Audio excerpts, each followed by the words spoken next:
Hello.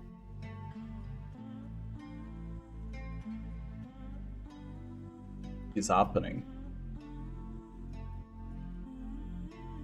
I think we're back, Pep Bands. We back.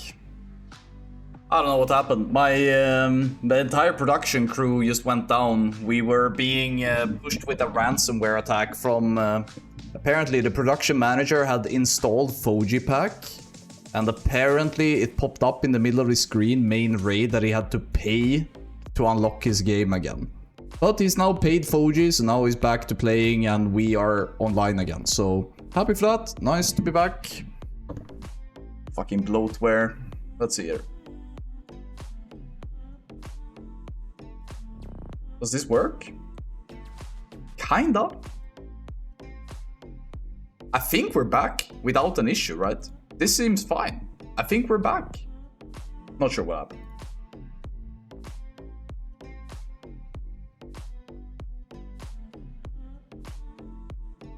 Alright, cool. They're waiting for, not to name any names, but okay, I don't want to like single a person out. So let's just take a random name. Let's take the random name Tetsu, because that's his name. We're waiting for Tetsu. Yeah.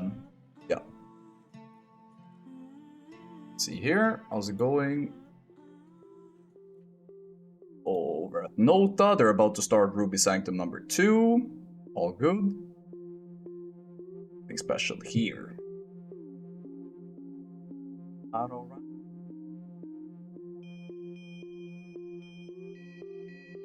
Such a shame. We had a couple of nice votes going, some predictions going, and then the entire thing just goes kaboom. That was a bit unfortunate. Not sure about what happened there. Let's see here. I want to look at damage. Here we go, damage rankings. Okay. Statistics.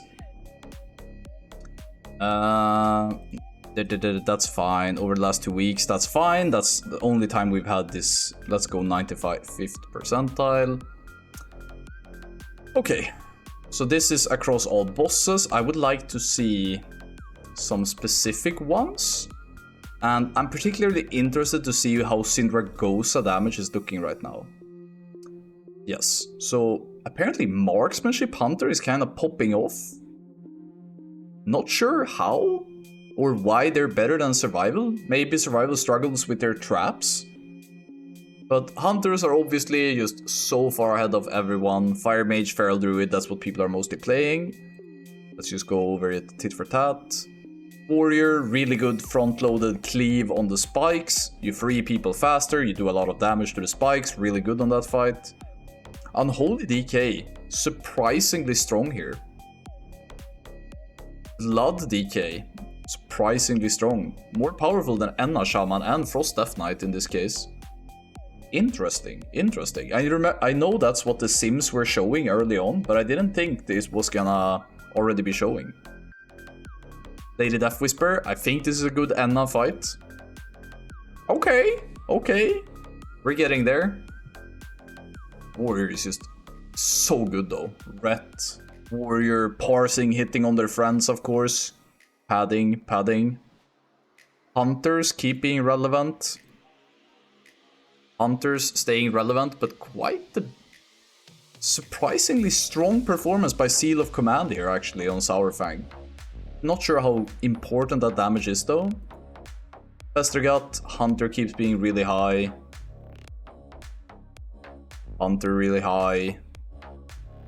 I'm really a fan of Hunters, I think. Beast Mastery Hunter, 14.6. That is really good. Council, really good Hunter fight again, in my opinion. Not that great. Blood Queen. Bit hard to say, but I guess this is normalized. Really good fight for Hunters once again.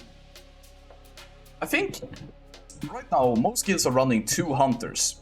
And they're running a Blood Decay or an Edna Shaman, or they're running both, right?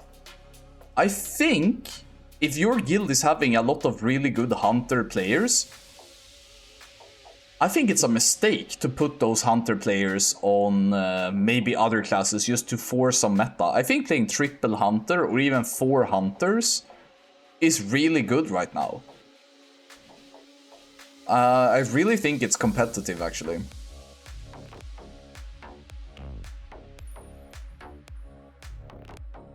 Mages, it's the Lich King fight where they just can't keep up, I think. It's a bit unfortunate. But I do think hunters are a bit slept on. Everybody knows all about Shadowmourne warriors, feral druids, fire mages, ret palace, Shadowmourne again. Diction warlock, surprisingly strong on this fight, but it's long. I guess it's a long execute phase that's making them look relatively good. But I think hunters are being a bit slept on right now. I think there's a place for them. Right.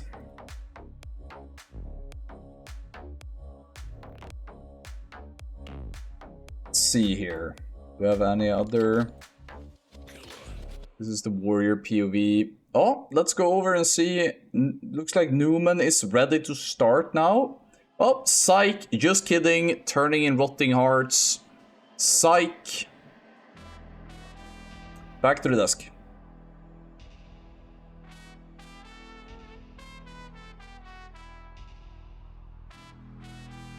Our friends over at NOTA seems to be getting ready to pull their the first mini-boss of their Ruby Sanctum number 2.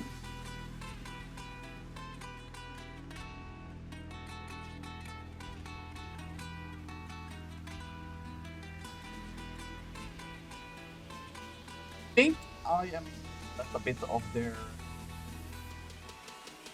Just let you guys watch NOTA. Just gonna quickly be right back, set some other stuff up. So, be right.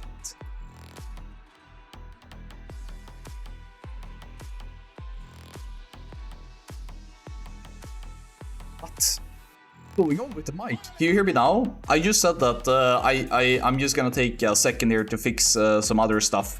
And we just wait for them to do Ruby Sanctum. Unfortunate. So, be right back, like 1.5 minutes. Be right back.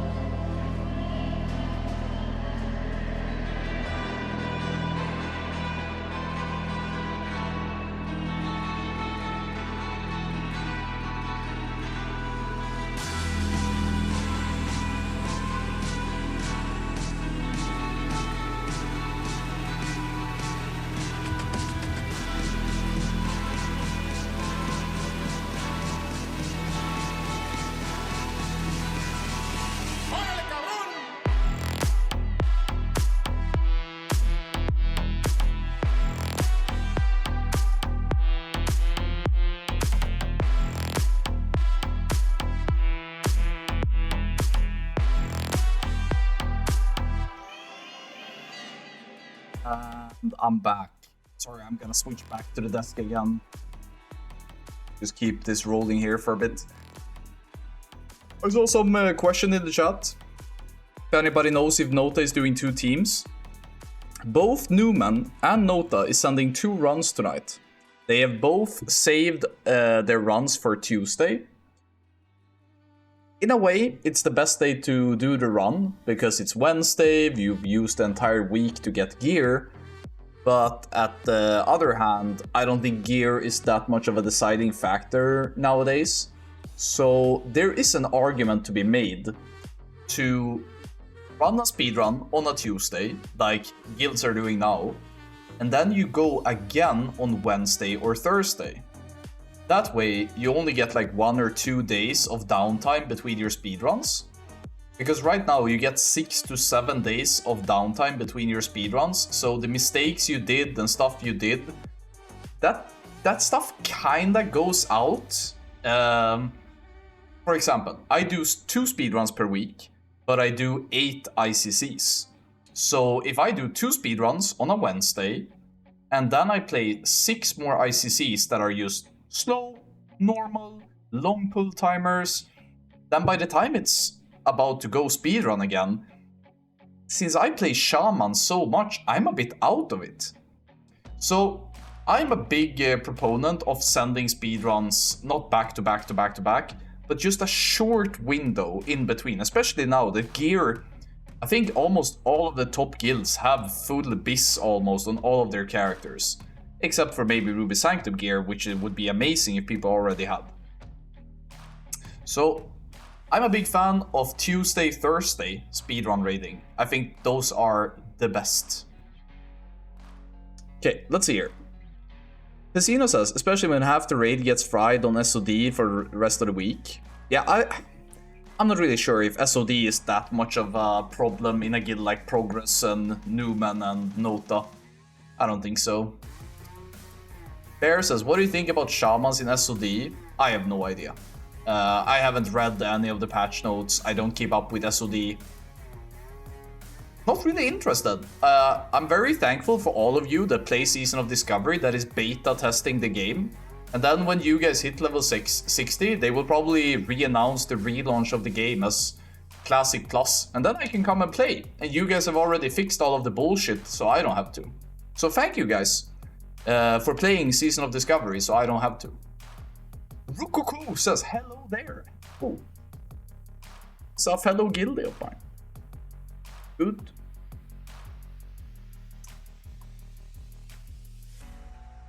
Okay, I think the people of Numen is starting to come online. We're starting to see them getting summoned. None of them is offline anymore. So it's looking better.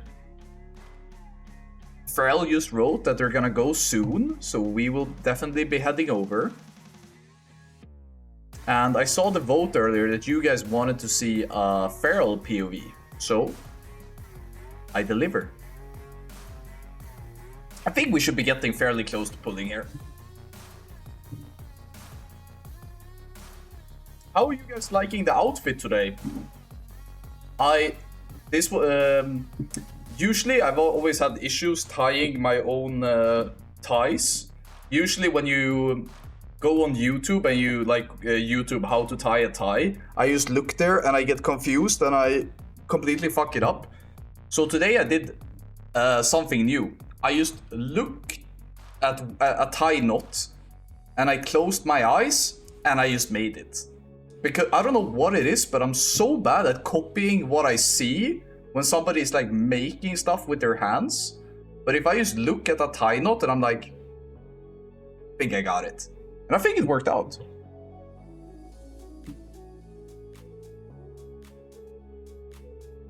Foxdona says, isn't that 50% of the reason why you would get a wife? I didn't know about this. I don't think she knows about that either. I feel like this is something that we should have had in a prenup, actually. Maybe fucked up there. No, but it was easy. I fucking nailed it, I think. Simple Windsor. Absolute owner, dude. Oh no, we have 2 people offline again. That is not what we want to see. Especially when it's speedrun time. Not what we like to see. Let's see here.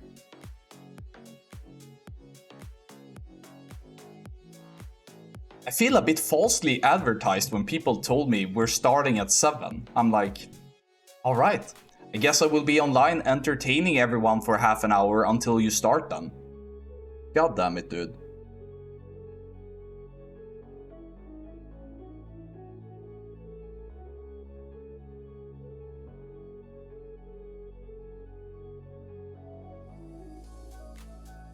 Let's see.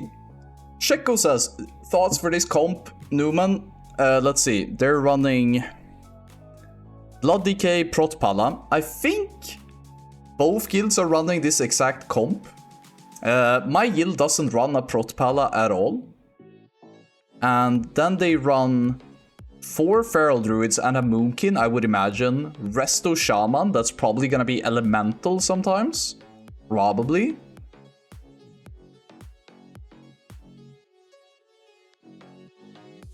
Let's make a prediction, actually.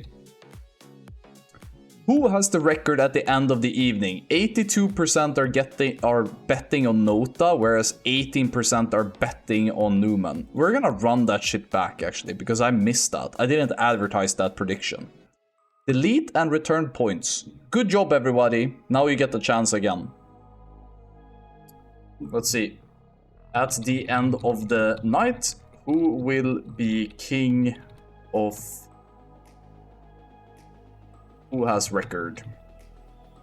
Nota, current number 2. Numen, current number 1. They're both sending 2 runs, so it's a bit competitive. I'm gonna leave this prediction up for 20 minutes. So if you don't have any channel points now, if you stay here, you will probably have some channel points to bet. Who knows? Who knows? Alright, alright.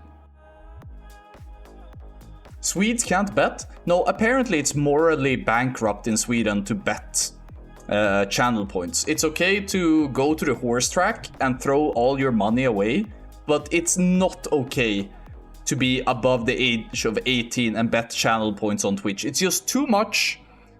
It promotes excessive and pathological gambling habits for Swedes. Not for everyone, but for Swedes. So yeah. Netherlands aren't allowed to either. Do you guys know, I honestly think that the reason they have this rule is because of Counter-Strike skins. And boomers who make laws don't understand that channel point betting on Twitch isn't a fucking pathological gambling issue. You know what's a pathological gambling issue? Football and all these other things that people are betting on constantly. So stupid. Like if a police, if you're behind a VPN right now and you're a Swede and you find a way to put in channel points during this prediction, there's a high chance that the National Security Police will just come swinging in through the roof and they will just take you away. Your parents will never know what happened to you and you will just be dragged to a high security prison where you will rot. It is completely unsafe and they are actually protecting you by taking you away. Thank you. Thanks for this.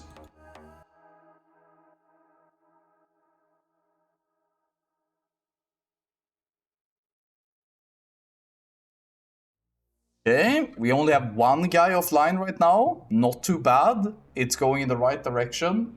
This guy doesn't even have a... Do ferals actually play with you, Jamba Tot? Now that I think about it, do they even use the 20% movement speed? I don't think they do. It's cracked. Mage and feral skips it? Ay caramba, dude. I'm your weaknesses. Yeah, you know what's good about online betting? When the betting sites put up on odds who is going on the Epstein list based on betting sites. Yep. We can't have channel point betting. It's too much fucking degenerate behavior. You know what? All of you that aren't allowed to participate in the current prediction that's going on right now, you are morally superior to the rest of you. And you guys that have a number 1 or a number 2 in front of your name, you're gambling degenerates. And you're bad humans. It's just the way it is. Dave the Cave says, this is Numen, right? Yes. If you don't know what guild we're watching, you can look at the bottom left where it says Numen. And then you can deduct that we're watching Numen. That's right. You got it. I don't know why I have a lot of annoying energy today. I'm sorry. I don't know why I'm taking out on you, chat. I'm just annoyed that they haven't started yet and I don't know why. I would imagine that they're sitting right now in Discord going over previous VODs. Maybe somebody has a connection issue, I don't know. But something is dragging out. Because in the same time...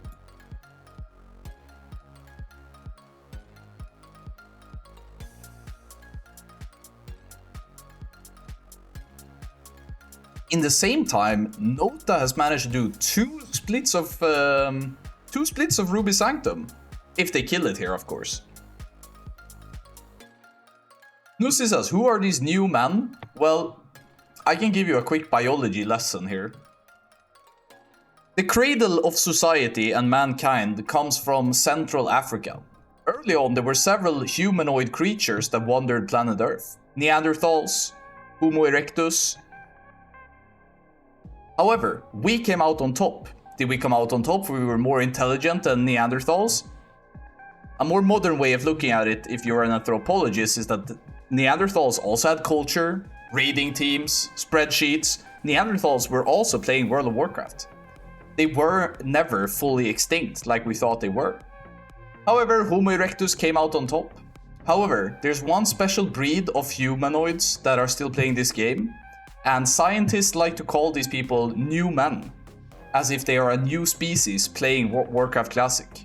And what's so beautiful is that they have created a guild together, so that they no longer have to feel excluded, or like the rest of us, the Homo erectus, are treating them poorly. So, the guild has created a safe haven for this new strain of humankind. It's really nice. Kevc says, Numen currently in Discord discussing how to best delay the run to annoy Anfal. Based. Next says, what is bro yapping about? Once again, a person using the word yapping when this person didn't have that word in their vocabulary until maybe 1 month ago. But because all of the cool kids are saying yapping right now, you just have to use it. Language.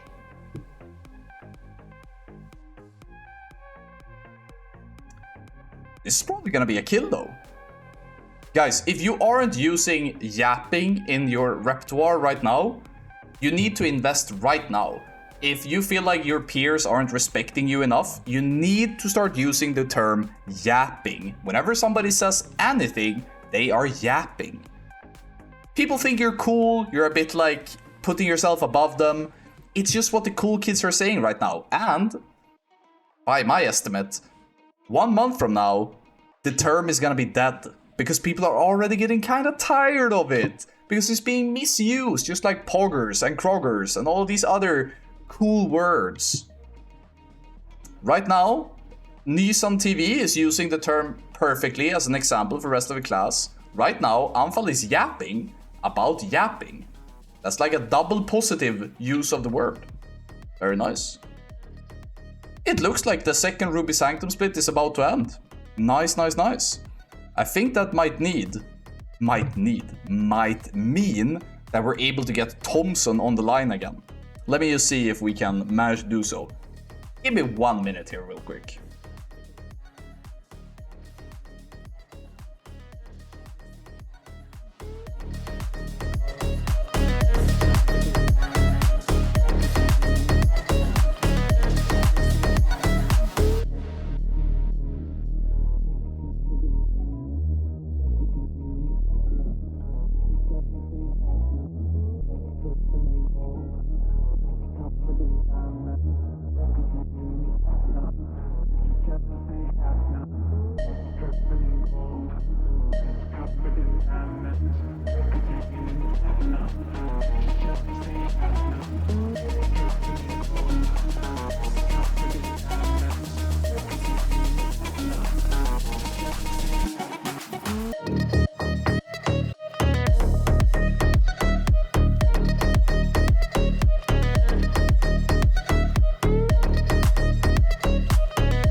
And we are back. So, I found myself with reporter Anfal down here in the sewers, but sadly, the guy that I was supposed to interview isn't here right now. He wasn't allowed by his teacher to leave class. They are gonna go over a couple of things over at NOTA. So, right now, interviewer Anfal is just sitting here, waiting for somebody to show up, but nobody wants to get interviewed. So, maybe if they have a break, is what he told me. So hopefully by the time we're done, I'm gonna be able to ask all the hot questions to Thompson. Looking at the prediction for tonight, 174 versus 178k channel points. Tonight is like a big gamba day actually. It's a lot of channel points on the line. Several months of viewership. Or a well-placed bet.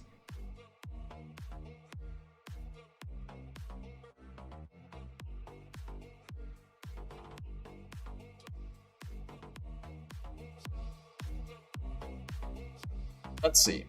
Are we gonna get close to pulling here?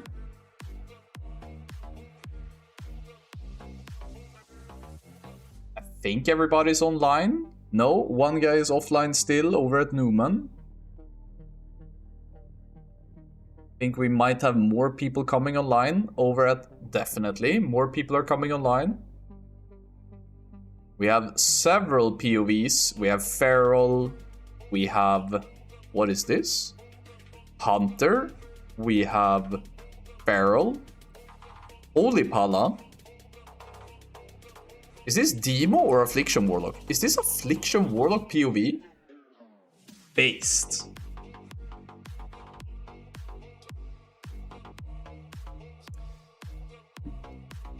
I don't know. Still hasn't pulled. NOTA is flying to Ice Crown right now. I would imagine that NOTA is at least half an hour away from pulling. But I'm a bit surprised that we've had 24 to 25 people from Numen just standing in front of Marogar. And they just made a portal to Dalaran.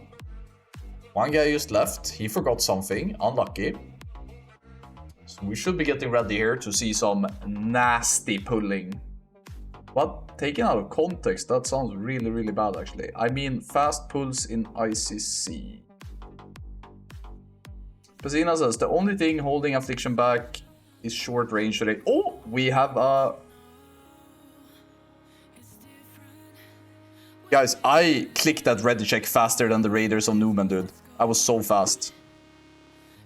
Okay, let me just stretch my legs real quick. Can my shit even... Oh, I need to stand. I need to get a table that you can raise and lower. Now that I have a desk job as well. Sorry. Need to remember to buy a fucking wireless mic as well. What is this? What fucking intern set this up? Whatever. Oh. I thought we were gonna see a pull here, but instead we're seeing... Reverse trash clear? Not exactly what I was hoping for. Put this up a little bit. Nice. Nice. Alright. Let's see. Kaim Wow is saying, what speedrun is funnier? Nax, Older, or ICC? Well, my opinion on the matter is I really think in hindsight that Older was amazing speedrun content. It was really high risk, high reward. I do think that the item level change to certain items in Oldar made some aspects of the speedruns a bit trivial. Bosses didn't really hit that hard. Everybody had so much health because of the boosted gear that they gave us for no reason, in my opinion. The only thing that was really bad about Ulduar was that it was just too long. I think we got 22, 23 weeks of content, and that is just too much. Right now, I think we're on week... Correct me if I'm wrong. I think this raid got out in October. It should be like week 15, maybe? And we get another 5% tomorrow. Then we get 2 more weeks. Then we get 30%, which is 4 more weeks. So by the time we get to like week 18, we are gonna have 30% speed, right? I think by the time we get to week 20, we will have it for sure. My math is a bit off here. So if ICC speedrunning truly starts at week 20, how long can the tier possibly go on before I get fucking bored? I'm already borderline bored with ICC. I think a lot of the fights are very linear, kinda boring. I think the meta is very rigid. I feel like mages and ferals are just untouchable. They are too powerful right now. So I'm not really sure about the ICC.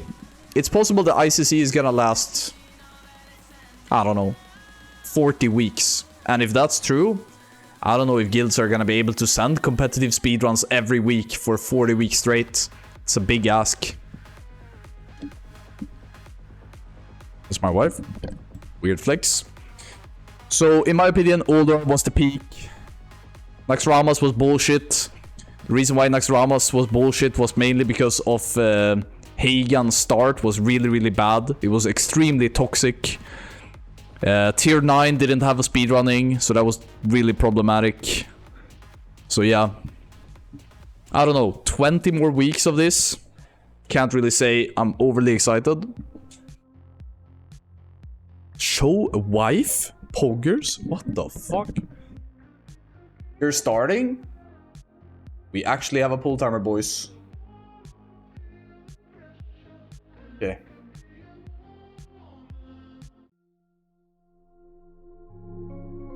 Alright. Hey, we have some FPS drops coming in. Oh, we have the visual glows of a fucking demon as well. We're not gonna have this high music the entire time, but let's start with a bit of blast, in my opinion. Damage meter down here, threat meter, nothing special. No heal meter. Can I see some fucking excitement in the chat that we're actually starting the run? Let's fucking go, dude. We've been waiting for an hour. Let's go. Can't see the DPS meter. Unacceptable. I'll move myself.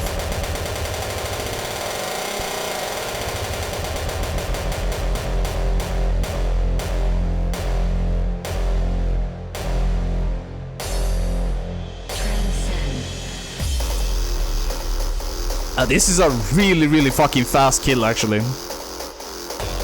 Is he gonna be dead before Bone Storm ends? If that's true, it's gonna... That is faster than we were. They have 12 seconds to get new record, I think. Oh, this is key. They can't lose people here. If they lose people here, it's gonna be GG. No new record.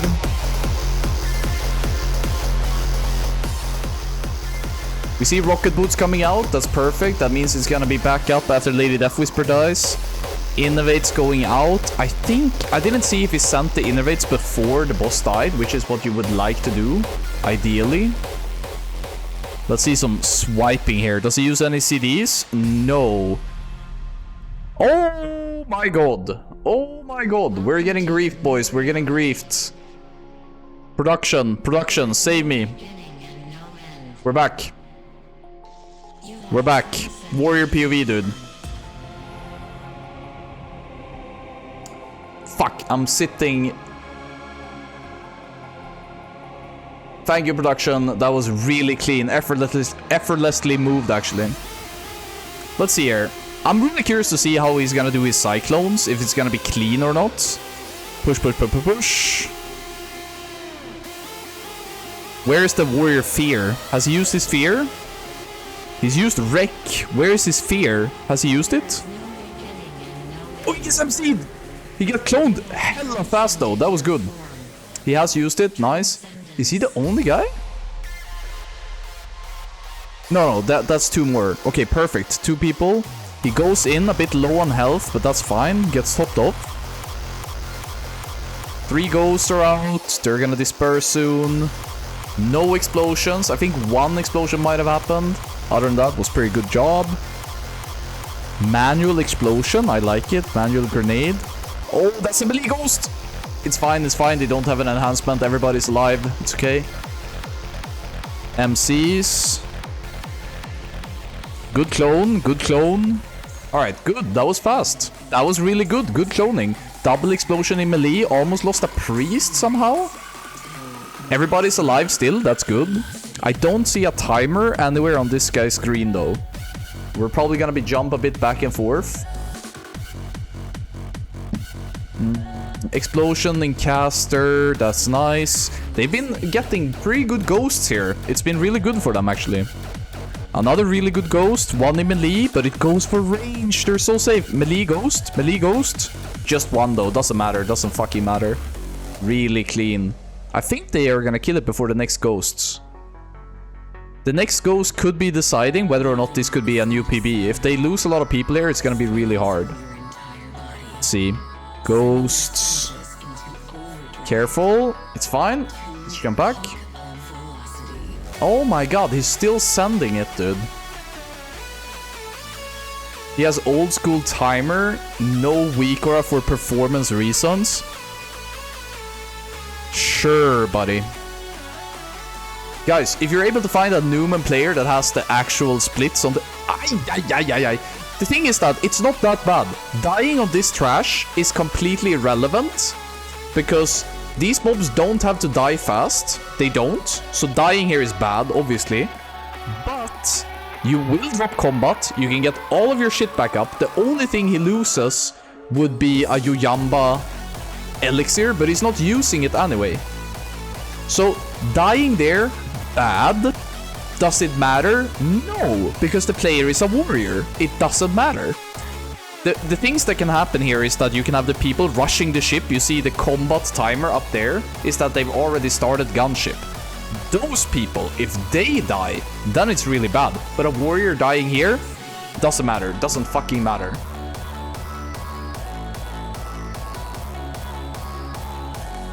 Let's see. Somebody tag me with another... No. If you guys are able to find a good Numen stream, hit me up. Other than that, we're just gonna watch this. It is a fast run so far. I can't say how fast because it's a matter of seconds in the wrong or right direction. Normally what you do here is that you kill the sorcerer really fast, then you click the portal to get back. If you don't make it to the portal, you can just jump off the ship and get teleported back, which is also completely fine. Alright, is he not getting might, maybe? Maybe they're not using might.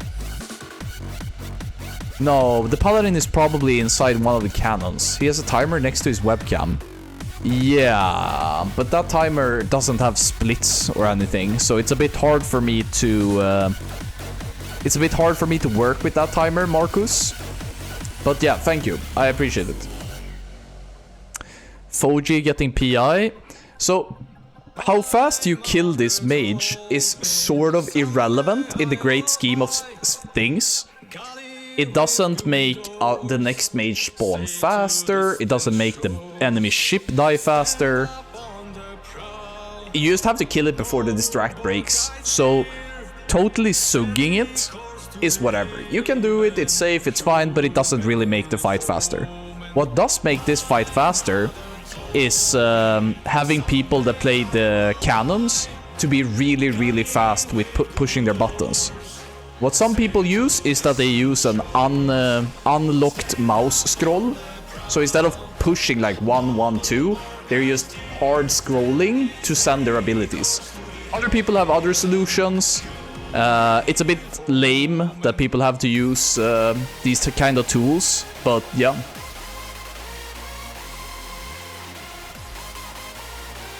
Yo, what? What the fuck?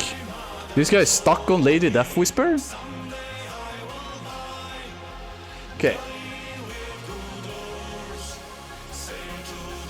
Okay, we have a split timer. They are +0-0. Pretty nice. Alright, let's lower the music, get a bit calm ourselves down, and then we're gonna fucking send it on the pool. So far, really good run. They had a bad Marogar.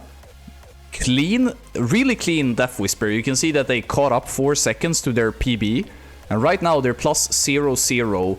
So I think we're gonna stick with watching this run until they either wipe or they get a new record. This is a very good run for them. And they are sending 2 runs as well. Sadly, this guy doesn't have a healing meter. That is something that I'm always interested to see, but alright, I guess. Alright. Now, if you are like me and you were born in the early 90s, maybe in your teenage years you were listening a lot to a band called Justice.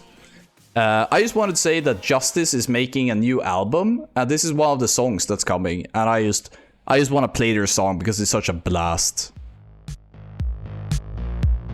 So in a couple of days, new album from Justice, my friends.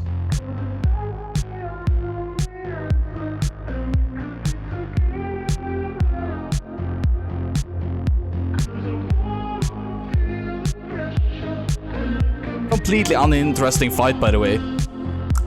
I'm just gonna rest my voice for a bit. Enjoy the pump.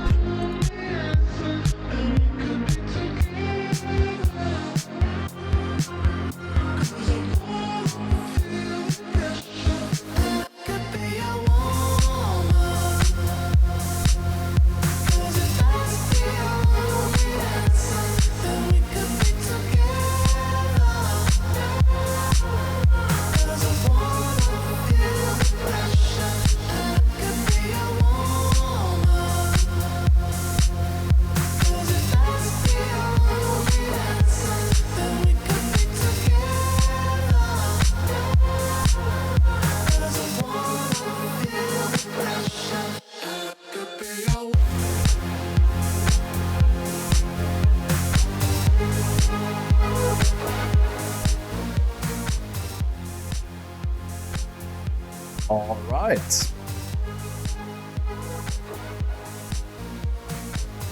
It's fast. Question is it faster than their previous record? There's no tech here. There's nothing interesting going on. You just fucking send it, boys. So, let's see. They go from plus 0 until what? 8 more seconds of playtime. I can't guess this. I think it's gonna be slower than their PB because this isn't their main run. Let's see. Oh, it's exactly the same speed. Plus 0 again. Jesus. Okay, okay. So now we're about to go into the Sindragosa Gauntlet. The Sindragosa Gauntlet has a couple of things that you can do really well. But the mobs that I want you to focus a bit more on are mobs that are called Deathbringers. They summon mobs, they banish players, they're overall pieces of shit when you wanna go fast. So you see, he immediately targets Summon Ymriar, interrupted, nice. Let's see if they can get the banish from this guy as well. Shadowbolt, let it cast. They interrupted Shadowbolt, bad mistake, that means they will cast Banish faster. Banish interrupted there at the top right, let's see if they cast Banish here or not. One Banish has been interrupted, no Ymriar spawned yet. Banish, interrupted by Tetsu, clean, clean, clean. We have a Banish coming through, yes, that's a Banish that went through. They should have at least 3 mobs that are able to do it. The Druid is sweeping, doesn't give a fuck, has no assignments. Oh, the Singletary classes need to go harder on this Frostbinder. They're dying pretty well timed though. Mob in the back, a bit slow. Huntress is a bit too high. Oh no, that Huntress is delaying them by a couple of seconds. That's a shame. I'm pretty sure they lost here. Your mic sounds bad? Your mic sounds bad? The fuck, dude? What is this?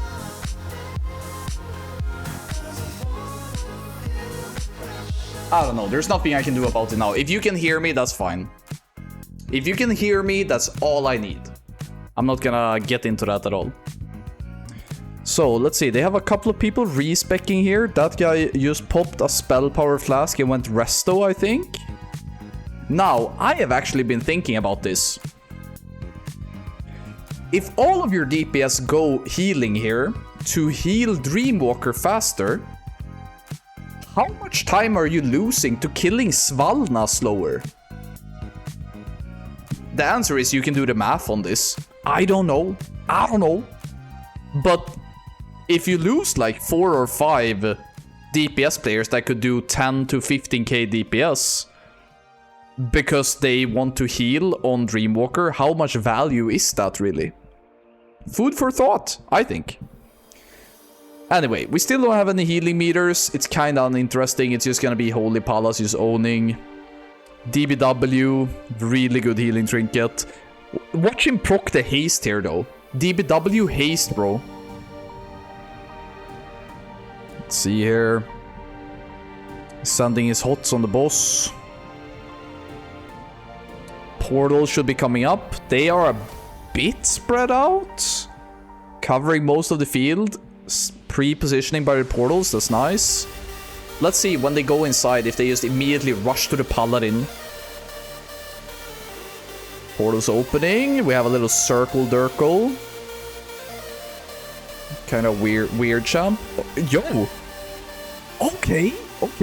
How many people did they send in? 1, 2, 3, 4, 5, 6, 7, 8. Is he the 9th healer, bros? He might be. Healer number 9. We're witnessing healer number 9 POV on Dreamwalker, dude. This is not what's gonna be in my highlight reel. But happy for him, I guess. Oh, lost after first portal, dude. First portal lost. This is record pace. 72. Okay, I can see the 80. I mean, they can't go inside. They have to commit here. They can make it. They will make it. What are you doing? Oh, he's He's as fuck. Oh, he's switching to healing meter. Oh my god. Mid-fight, he ooms himself to switch to the healing meter.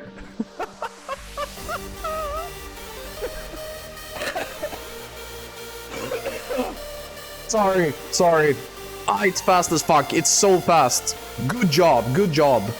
What was the new tech? Their ferals have finally gotten their Resto Druid gear. Perfect timing with the fucking teleporter. They rush over there, they activate the respec. This is really nice, because if you can rocket boot over to the elevator and respec as it's going down, that is faster than respecking, running, jumping, slow falling. So this is extremely nice. -15 on a Dreamwalker. This is record pace. Paced as fuck.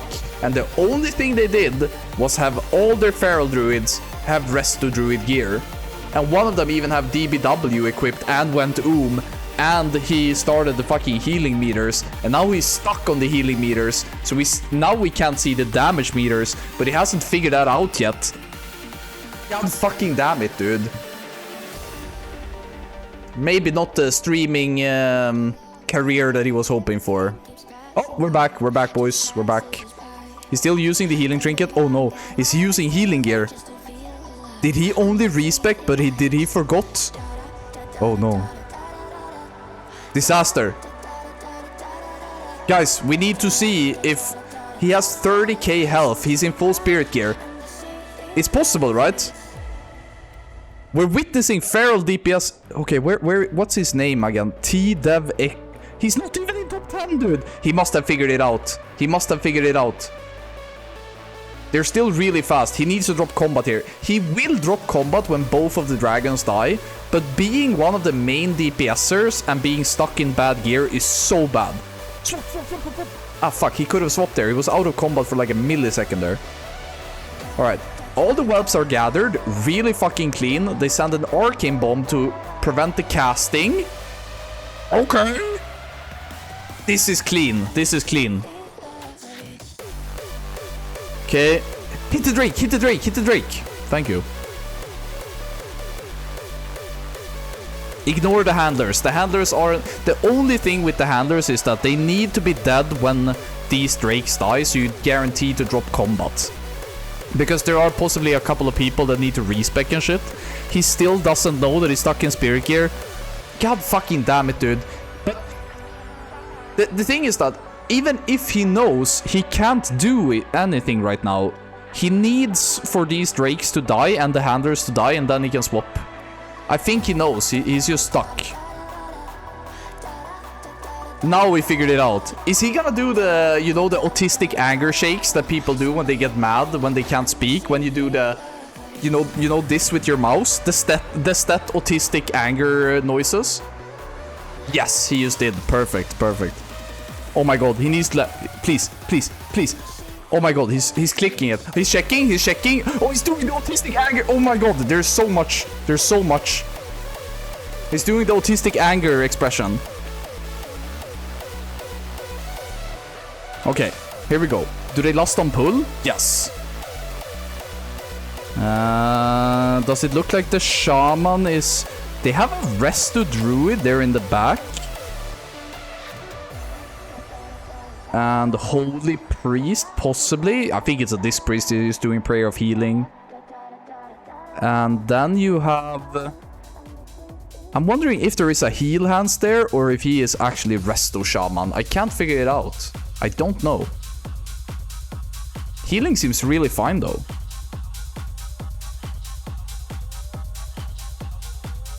Looks good. Let's see what percentage we get until the air phase. If it's sub 60, it's alright. It's not great, but it's alright. Yep, it's good pace. Really impressive damage output coming in from some of the mages. This is surprisingly a really good one, actually.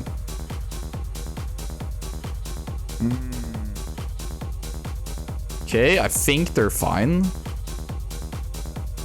You got the DBW proc right as the boss went into the air. That is unfortunate. I don't think it's worth hitting any of these if your DBW is ready. I think it's better to just AFK and let other people like the... I don't know. Other people just do it. Because right now he's kind of sacrificed it. It's a mistake. Okay, swapping sides. What is he doing? Okay, hitting it from the back, I think. Now he's gonna run past. Alright, alright. All good. Let's see if they're gonna drop their stacks here before 35%, and then I'm a bit curious to see how they're gonna be handling, if it's just gonna be a standard face tomb, tail tomb, or if they're gonna show us something new here. Let's find out. T-Devs is back pumping though. He must have figured something out when he was not even in top 10. I've seen a guy type in my chat a couple of times that whenever his favorite streamer Tetsu is on top of the meters, he wants everybody to know. The thing is that a lot of the damage that a warrior is doing in these runs is good, but it's also like not super relevant. Because it's mostly cleaving on tombs, on Lady Deathwhisper it's just that there's a bunch of mobs that he can cleave on, etc, etc. So warriors should be doing really well, but it's not necessarily that the player is doing really well, it's just that some fights are tailored for that class. Okay, what are we seeing here? What are we doing? Nice. Nice. Not quite. What the fuck, bro? I was like, what is he gonna be doing?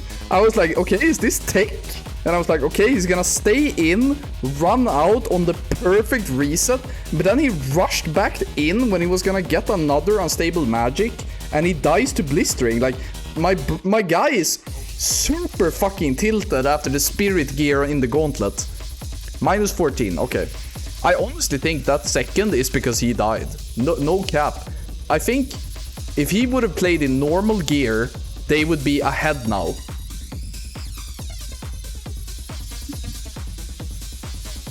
Alright. Drums have been popped, running ahead. Okay, so this part right here is scary. Progress has had a lot of issues with this pull. So I'm a bit curious to see how they do it with a Prot Paladin that I think makes all of these trash pulls easier.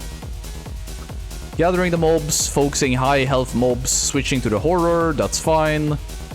He's forgot to put on his Scourgebane infusion, but that's fine. It's not worth the global right now, but hopefully he notices it soon. Alright, that was good. That was a good Colossus pull. Ideally, you don't want to pull any of the dogs together with the Colossus here.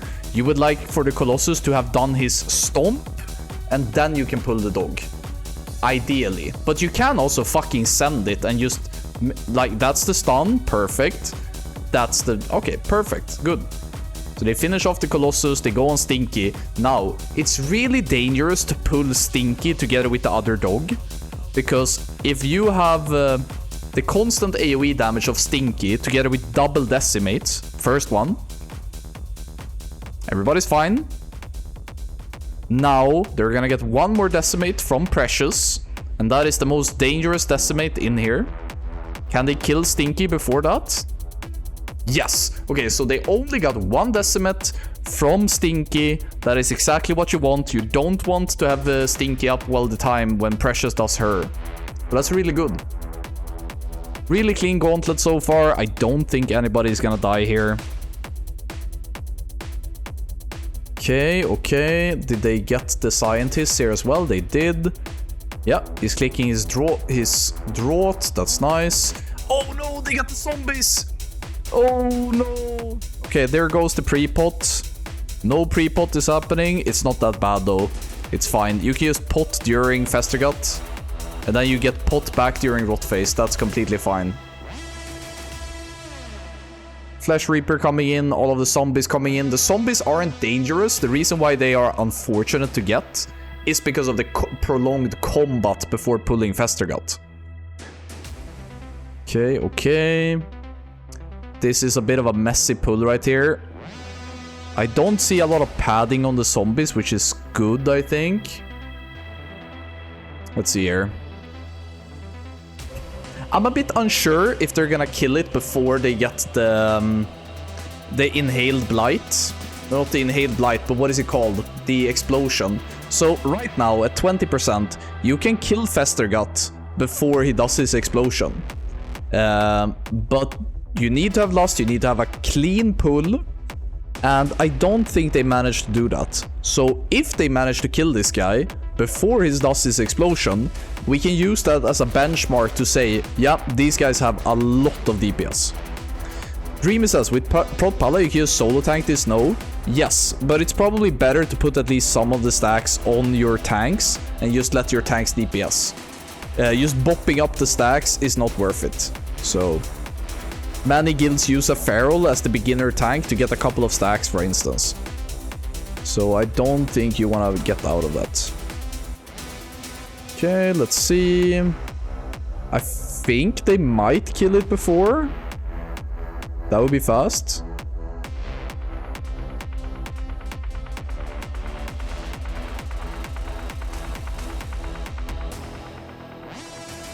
I still think they have played the spores though. 100 blind in 15 and boss is at 20%. Okay, so they are gonna have to do the explosion here. They are not fast enough. 10 seconds. That Vile Gas is dangerously close to the Fire Elemental.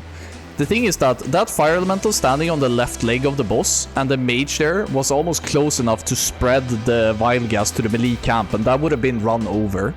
So I don't think that mage player understands how close he was to actually wiping them. Alright, cool. Or you could say how close that Fire Elemental was to wiping them, I guess. Okay, there should be rocket boots into drums. Oh my god, he is running awkwardly. He's getting stuck in the walls and shit. Yikes, dude. It's a bit unfortunate because I feel like when this guy is trying to innovate and combat rush people, that he is sometimes losing control of his character. I actually think, guys, that this might be a situation where a player should have his raid frames more centered. I think when you play a Feral Druid like this and you want to do innovate combat resses as much as you do in a speedrun, I would much rather hide my combat bars at the bottom and put the raid frames in the center. But it could also be the stress.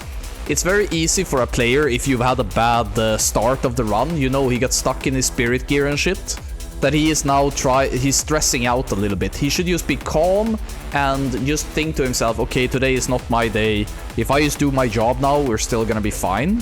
But instead, he's trying to like push unnecessarily hard.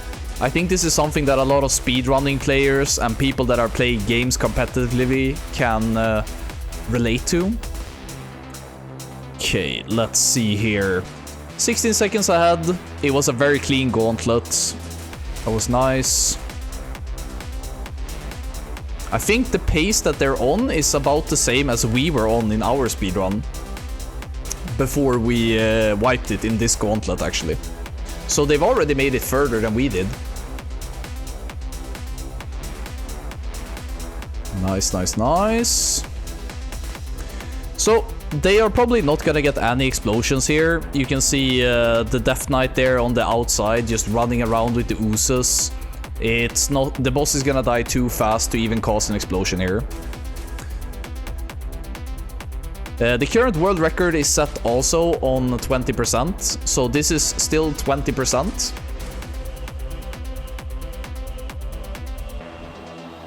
It's so hard for me to tell if this is a fast kill or not. When the other bosses are happening, I have some sort of benchmark numbers that I can think about, but here it's so hard. Because you get the ooze floods, maybe if that is something that I can pick up on. I think this is actually a bit slower than it should be, but we will see. Yeah, they lost 3 seconds, and I think the biggest reason they lost time is actually because of the transition they made between the two bosses was a bit slow. So the kill itself was probably fine, but the way they were running, I think, cost them a couple of seconds there, because a couple of their players were not... They were falling behind, they had to delay the pull, shit like that. In World of Warcraft, there is something called a global cooldown for all of your abilities. Not all of them, but for most of your rotational abilities, there is like a hard cap on how fast you can do things. But when it comes to character control and camera control, then you are able to not have a GCD. World of Warcraft camera and character movement has no lag or response time. So in a speedrun, executing your rotation and topping meters, sure. But One thing that is extremely important is how you maneuver your character between point A, B, and C, and how you position yourself for the next incoming place to fight. And I've seen some of the players here move extremely well, but mainly what we're seeing here is just high DPS, a good raid comp, an extremely clean Valithria Dreamwalker. But you see, the movement of some of these players are delaying certain pulls by a couple of seconds. So that might be something that they can work on. It's gonna be a bit interesting to see the lust timings here. There are basically two different ways that guilds approach lusting. Either you lust during the first ooze spawn in order to basically skip all of the solo oozes whatsoever, or you wait with lust until the boss does his second ooze cast. Let's see what they do. Still no lust. They skip the first ooze. Let's see. Hitting the boss. It looks... They can still wait. They are not in that much of a hurry.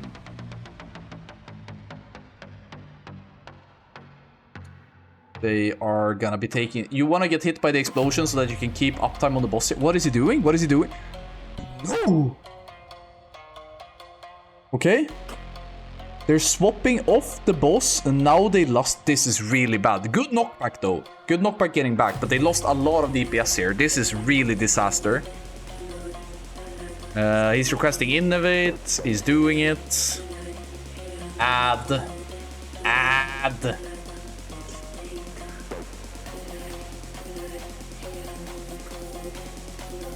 Alright, let's see. Warrior gameplay, there's so much going on. Insane. They're skipping the solo. Yes. So they're getting double ooze again. Now you have two options. You can either deal with the oozes, or you do what most guilds are doing. You skip them. You try to kite them. You maybe take a couple of explosions, stuff like that. Let's see here. Okay, red on warrior is really bad, because that means that warrior is gonna have to lose uptime hitting the boss. So soon he's gonna have to run. If he rocket boots here, he will fall behind on Blood Queen. He takes the explosion. Boom. That is the correct call. It's better to raid sack and take the red explosion and get back on the boss.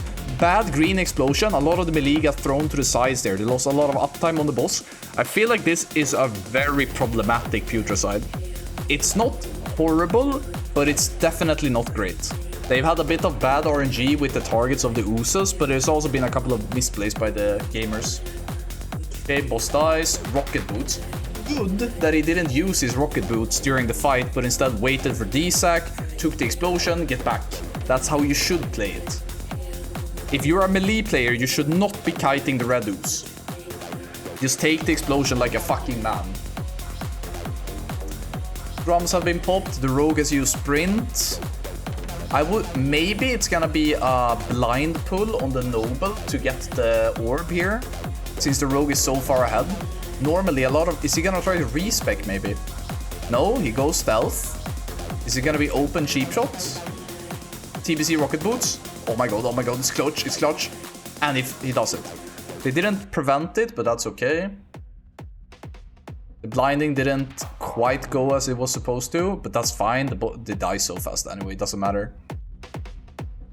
Okay, it's really important that the Dark Advisor dies before it makes all of the mobs immune. Oh, fuck, dude. One of them is immune. But only to physical. The casters can kill it. Casters killed it pretty fast. That was good. Gathering the mobs with the free action potion. Stun to prevent the charge. Might be some charges here. 1-2 charges, but they are spread. Nothing dangerous. Okay, let's see if there's any mobs here that they need to focus down a bit more. He did change boots. It was fine. Okay. Is that an AoE taunt went south? I can't see his AoE taunt actually. That is an unfortunate death. That means he's not gonna have... But I guess it doesn't matter that much now. He just flask up. He doesn't really need the Sansa that much anymore. The value is kind of spoiled. Okay, dragging the boss to the side. It's interesting to see how they're gonna do the melee placements here. If they are gonna go to 3 separate camps, if they're gonna leave melee on the boss. What are they gonna do here? Show me. Show me.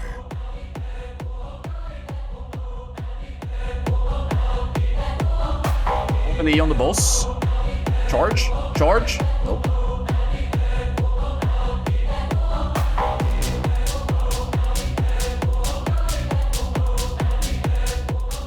Okay, nothing too interesting here. Ideally, wanted to go to Taldaram here, but Kelesat is already in position, so it's kind of fine regardless. Nice knockback. The way he get knocked back there, he got closer to the boss again. He fucks over the other guy a little bit by knocking him into the wall, but one of them is definitely gonna get knocked into the wall anyways, so one of you might as well use the knock to get closer to the boss. Pushing damage. I think it's gonna die before it swaps over to the third guy, which is what you would expect from a speedrun. Oh, pushing a fucking 3-minute ad, bro. Could be dead here. I wanna see the splits, dude. That's why I wanna go back to the Feral. I feel a bit like I'm bullying the Feral because of some of the mistakes that I put. Oh, that's a melee whirl. No, they're dragging it the wrong way. You should have dragged it towards the wall. This is really bad.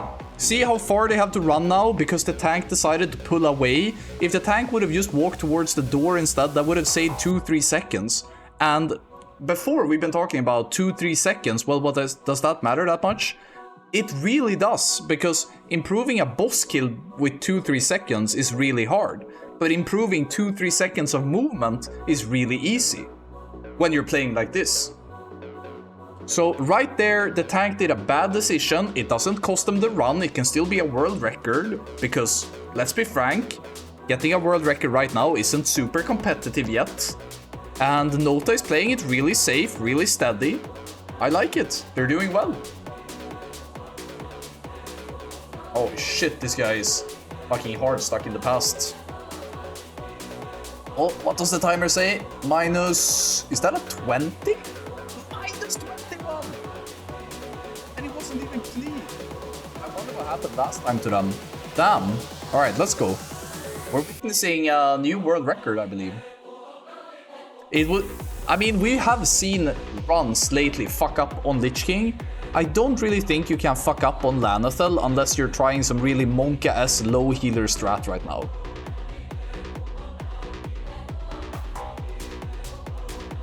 So, the different ways of doing, I think Blood Queen Lanathel is a bit unexplored because you see the positioning of the boss here.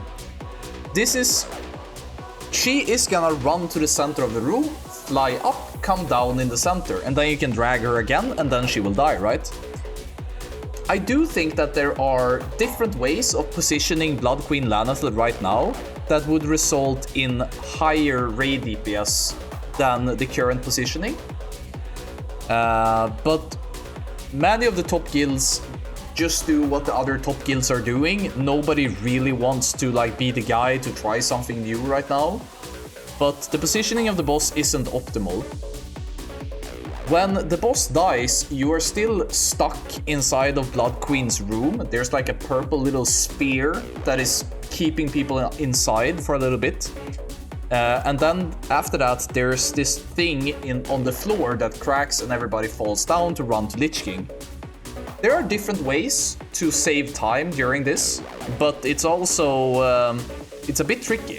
So I think this section right here isn't perfected yet by almost any guild. I think a lot of people are just trying to perfect how much healing do we need, how much DPS can we do, but I definitely think that there are a lot of ways you can improve Blood Queen Lanathel to maybe gain 5, 10, maybe more seconds. So in the future, I'm hoping to see different guilds show us different ways of doing this.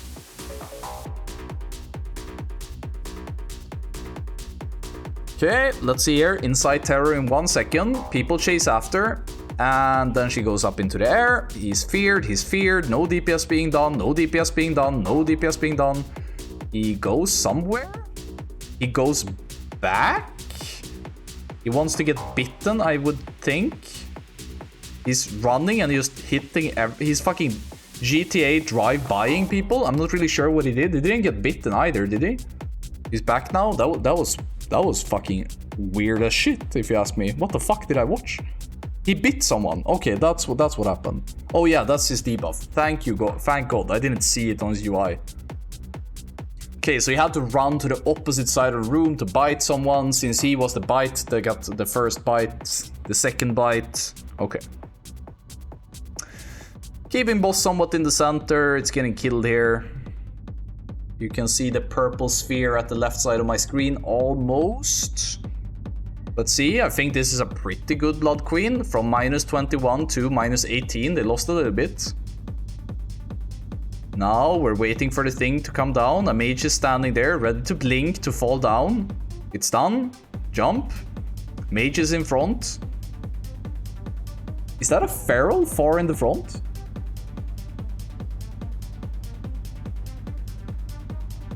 Is that a warlock?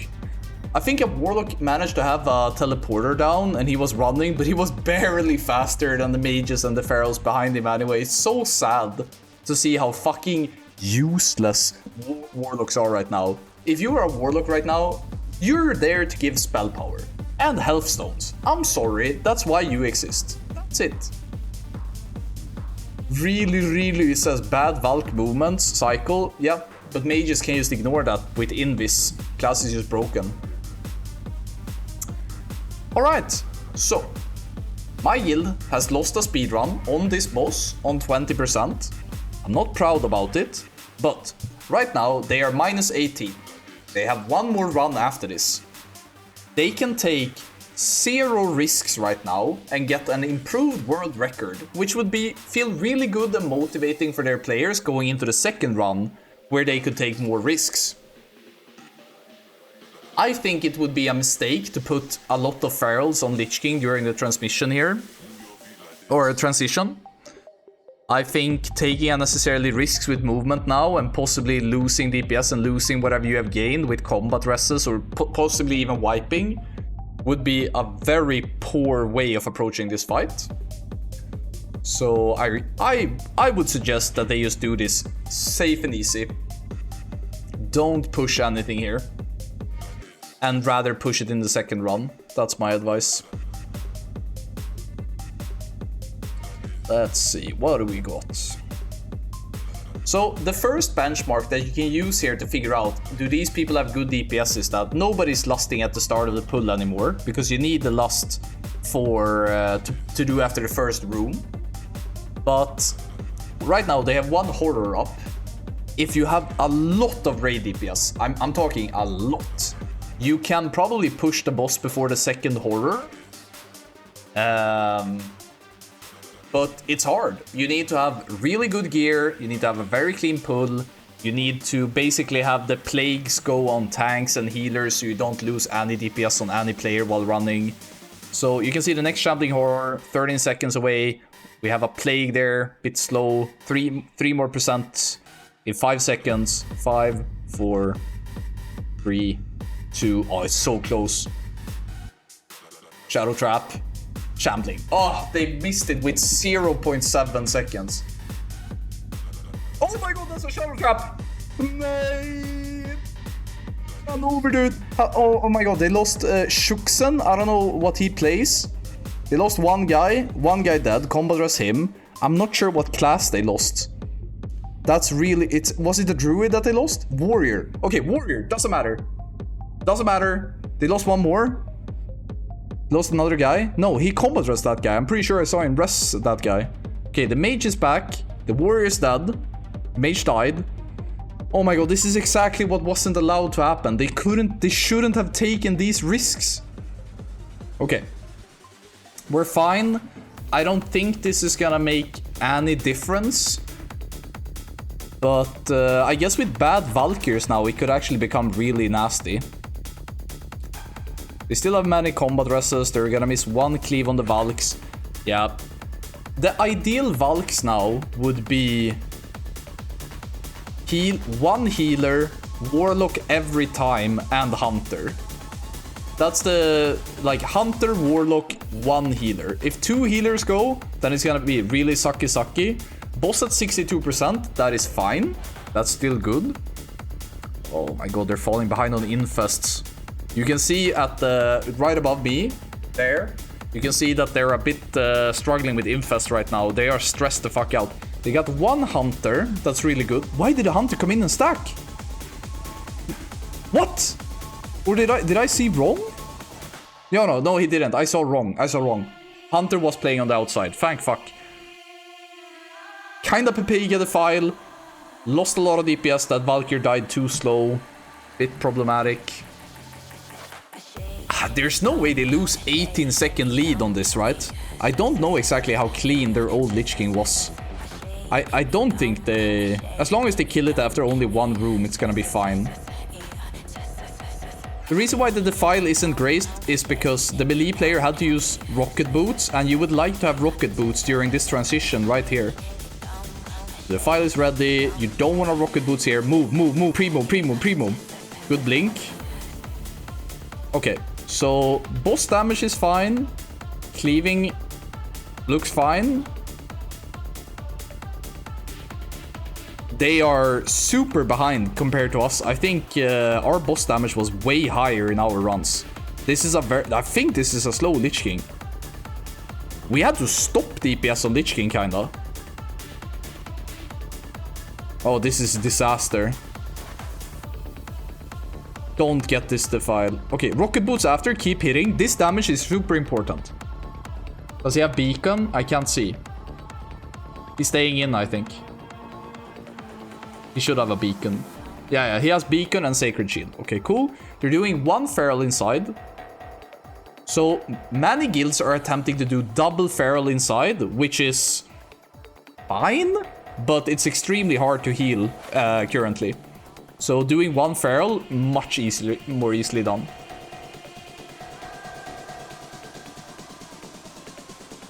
Nice. But, oh no, he's about to bail, dude. Do you see that? He almost ran out because they're probably screaming that we can't keep you up, That's really bad. Oh my god, he's so close to dying all the time. What is the Holy Paladin doing? What's happening? Okay, now he's getting topped all the time. Please? Jesus.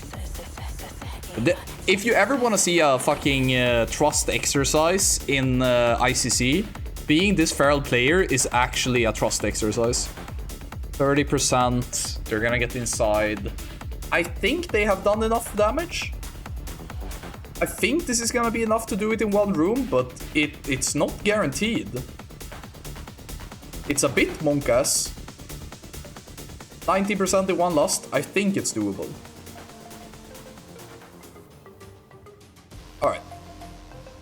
I don't think I've seen a speedrun being lost in this room yet, so hopefully we don't see it here.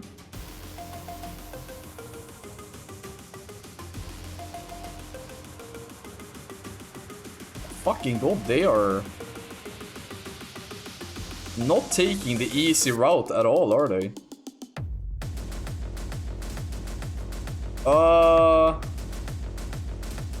Fine, I guess? Oh my fucking god! Oh, dude. 2 of those exploded and they used Raid Sack. That was so close to be a fucking wipe. Incredible risks being taken. They could have walked so much easier past. Like, it was such an easy path out. If they just would have gone a little bit to the center, they could have just bailed. But they stuck at the side and took a risk, I guess. Harvest Soul in 25, 7 more percent. That should be it. Let's see how much of the lost time, uptime they have. The fast kills here kill the boss before Lust runs out almost. 4, 3, 2, 1. It's out. I think it's enough. I think it's world record. Let's see what the timer settles for here. Not clean, but really good Valithria Dreamwalker strat. Putting all the ferals on resto. That was good.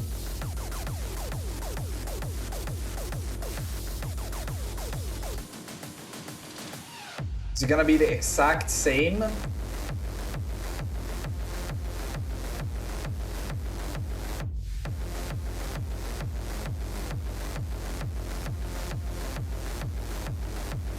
Right.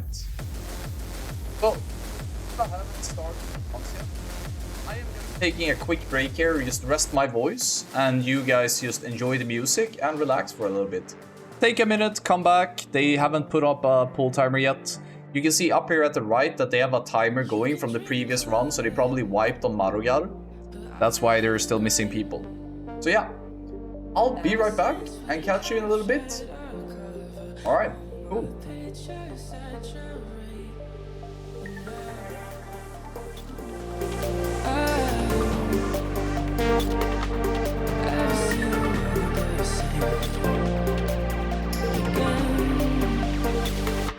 My focus is you.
I think. They're not really close to pulling yet, I don't think. It's a bit slow on both of the sides. So I'm just gonna stretch my legs, do a little walk. Let's see, starting like 5 to 10 minutes at MAO. I've never had such a long speech. Is something that a Nota player you sent to me. So yeah. Anyway, I'm gonna do some shameless self-promotion here. I try to make this a funny night. I'm not raiding tonight. We're sitting here watching fucking 20% ICC speedrunning at like subpar levels of gameplay. But it's amazing to see the amount of people that really appreciate the shit that I do. So I just want to say thank you for being here. It makes it... I wouldn't be doing this if I was alone in my room, I can tell you that much. My wife is currently studying, and during the break I just went to say hi, and she just said that it's kind of impossible to do anything in this apartment when you're shoutcasting. So thank you so much for the support. Yeah, amazing to see. We're waiting for the runs to start. I'm just gonna push the ad now, and hopefully we don't get any ads during the actual run. So let's just click that ad button now, so we delay the next ad another hour. And I'll be right back. Thank you guys for being here. And if you didn't get an ad now because you're a super Russian hacker, or maybe because you just subbed to me like OGE did, thank you so much for the support. Means a lot. Be right back just a minute.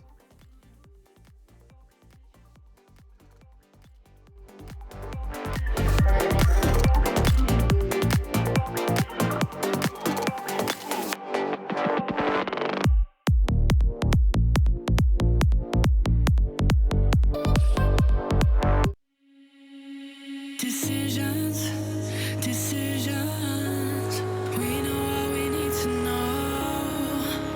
It's different.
What the fuck is this that I'm reading? I come back and there's people just crying, oh, too many bright lights. It's kind of cringe, not gonna lie. Oh, it's too much. Shut the fuck up, dude. Nobody's forcing you to watch this stream. Just tap and watch your fucking anime during the downtime, dude. Relax. No, I'm just giving constructive feedback. No, you're not. Fuck you, dude. It's lit. Let's just go.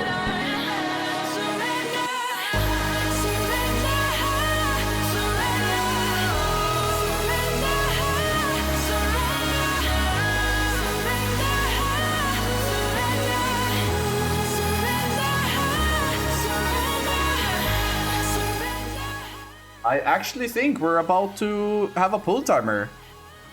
Let me see here. We're gonna get a NOTA run here. We have so many different POVs that we can watch here. Let's see here. We have Affliction Warlock. Let's update this actually. Oh god, what is this? Never Metal? Hunter? All Bees X? The fuck? My man is streaming, watching somebody else's stream, dude? Who would do that? I'm doing that. Lexulas TV? Feral? Oh my god, what's going on here? Is this Unholy DK? I don't know. What the fuck am I looking at? I think this is Unholy DK I'm looking at. Holy Pala Svea.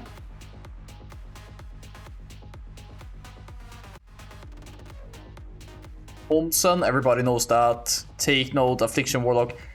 Wait, is he benched? Why does he have the stream up? No. Oh, it's true. He's actually benched, dude. My...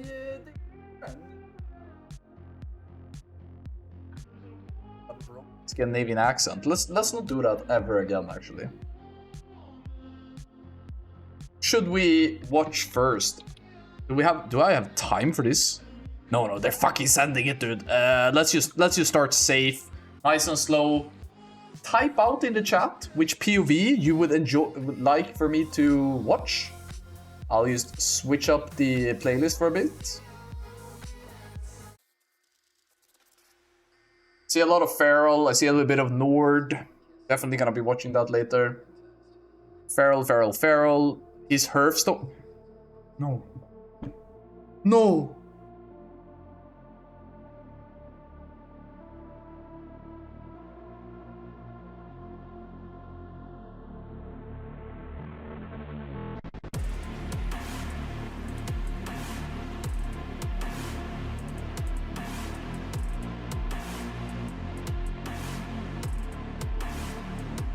It's fucking back to you, Yamba, dude.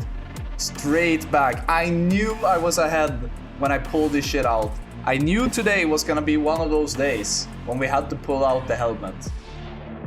God damn it. I think this is the second Maurogar that they pull, that they fuck up like this. At this point, it looks like we're gonna have to be watching double Numen runs. And I was sitting here before everything and I was just flaming Numen for... I don't know why people... Damn it, dude. My jacket had to come off. I was about to get really hot after the warm-up that Numen just showed me. Now we're back into fucking clown helmet country.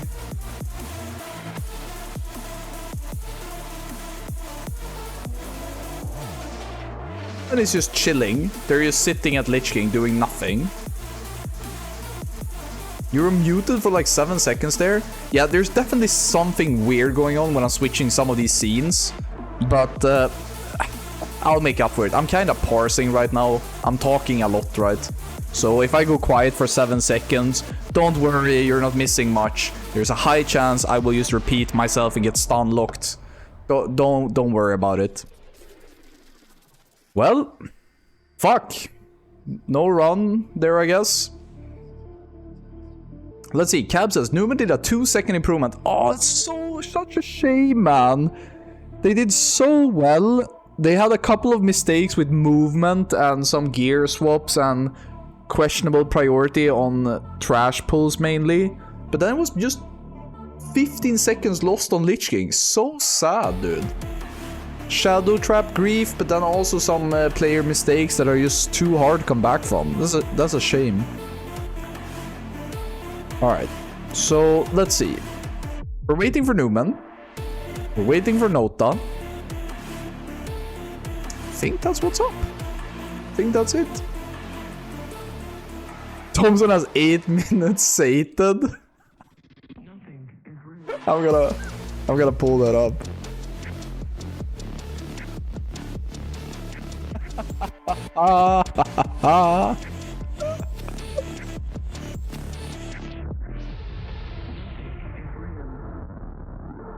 What do you do? Do you just take the 7 minutes and just chill, or do you just go and pull the boss and stage a wipe? Q skirmish? I don't know, man. Or do they just take 7 minutes here? Are they doing something that's causing these wipes? Because I see... Can I get a healing meter up on someone? Let me see. Did this guy have a healing meter? Back to you, Yamba. This guy? No, that's a Deathlog.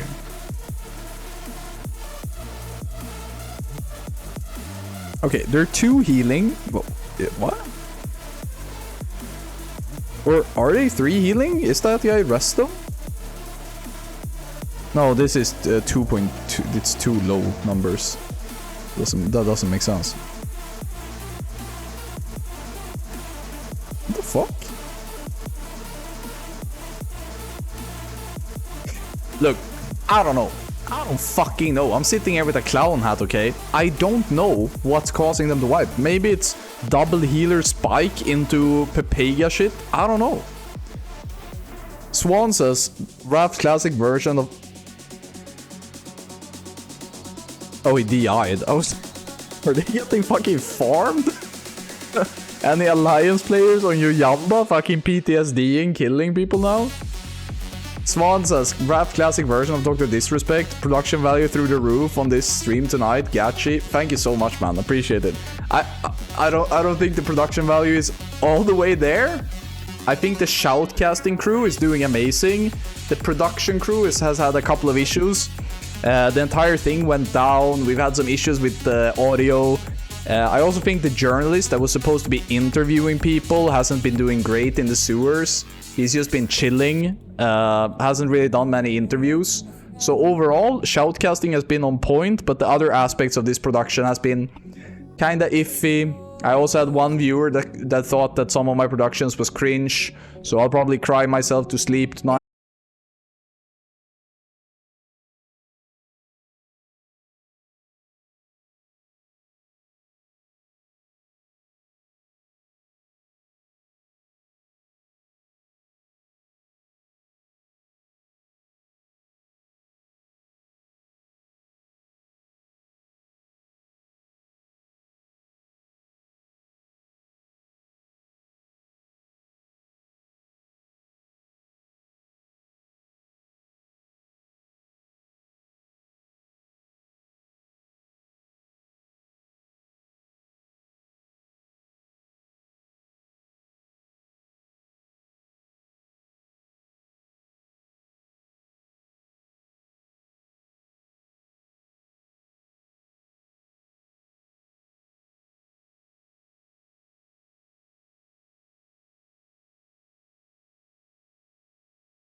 triple DPS get fucking spiked. That's so bad.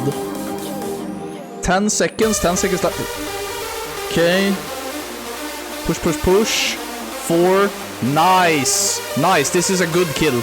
Really unlucky spikes. Really fucking unlucky. -2.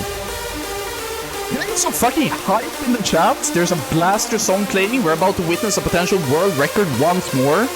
Let's fucking up the ante a little bit.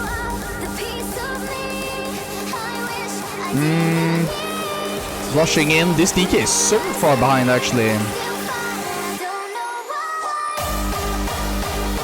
Okay, sending some dab. He comes in way too late. Even Plaguebringer is just too slow here. It's really punishing that he is not able to come in faster and put up even Plaguebringer, so this makes this pack actually die slower than it has to do. Not 13% slower, but slower. Okay, we have a pull here.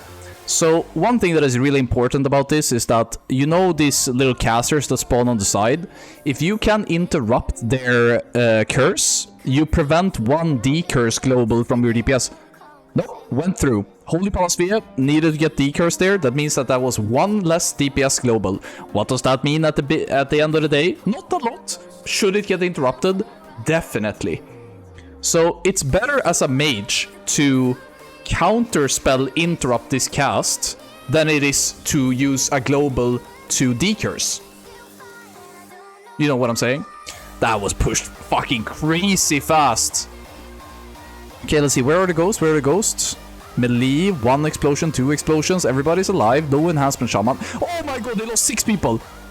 Ranged. They lost 5 ranged. This run over. Run over. Disaster. Now they're scared as well. Everybody's running away from the boss. No, dude. Disaster. They lost all the ranged again. How did he lose? A guy must be disconnected. This has to be like Russian ransomware or something. Somebody got hacked. Fuji Pack just went rogue and fucking sabotaged the run, dude. It happened. He triggered code red. The add-on just started spamming unnecessarily and just turned off the fans to this man's CPU, and the GPU went into overdrive and the fucking computer set on fire. Now his house is on fire. This is the actual purpose of Fuji Pack. If you can't improve your own time, you can always fuck other people. Yeah, this is run over. Oh my god, that is wrenching, dude. Oi, oi, oi. 15 people dead. It's actually a full wipe. Yeah. The thing is that it almost doesn't matter if it's a full wipe at this point or if it isn't. It's just over. Like, if you lose that many people. I saw a guy in the chat asking me seriously if Fuji did fuck with Nota. No, he did not. It's a joke. Calm down. It's fine. Nothing weird is going on.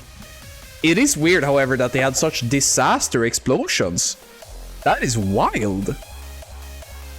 We're almost gonna have to look at the replay of that log. If somebody can find the log of Nota's run right now, I would love for you guys to send it to me in my community Discord.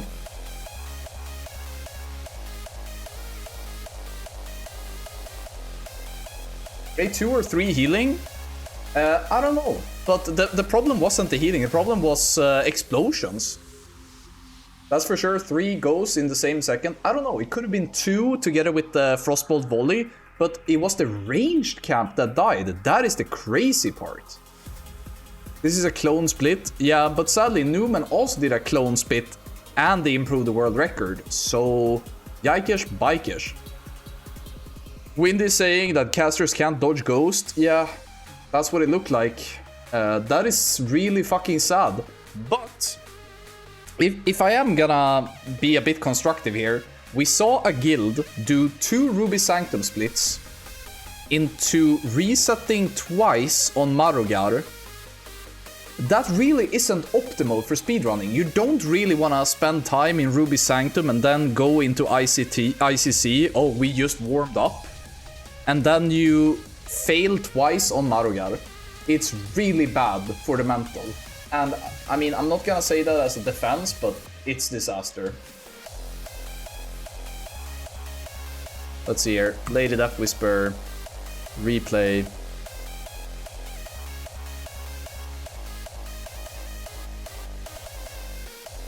Okay, everybody's still alive. Phase 2 has started. I think it's this group that dies. One ghost. The fuck? Frostbolt. How the fuck do they die? What do you take damage from here? Okay, they're low. Okay, 39 seconds. Everybody's fine. Frostbolt volley puts this guy at half health. I guess they didn't pre-shield. Maybe they were pushing. So half life here. Blinks. Blinks. So I guess there's a maid. Something has spawned there. Is it this guy Beaver and last cope?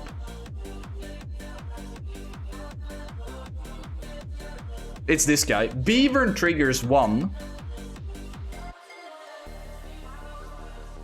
Yeah, that's run over. Mage 2 times bomb. Oh, unlucky. Unlucky.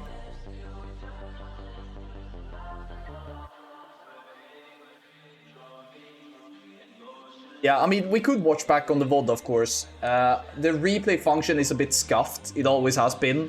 But I think it's volley plus double ghost. But double ghost happening in ranged, that is disaster. But you get 1 chance per week. You need to be able to identify what the risks are. And this mage player really felt like he had to finish his fireball. That's it. Check death log.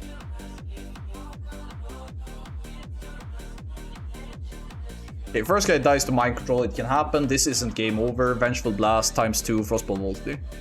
Rain of Fire? That is wild, dude. Okay, that was way earlier. I was like, did the Warlock that got mind control fucking Rain of Fire to get it with the Vengeful Blast like a fucking Parse God X? But he didn't. That would have been funny though. Blast, blast, blast, blast, blast. Single blast. Yeah, that's sad. But I think it was this guy, Beavern. So here at 52nd, I think Beavern triggered it. But then they had the same thing happen here. Oh my god, did this guy trigger explosions here and here? Fucking disaster. Yeah, losing the Holy Pala is just... Losing double healer here is almost impossible to come back from.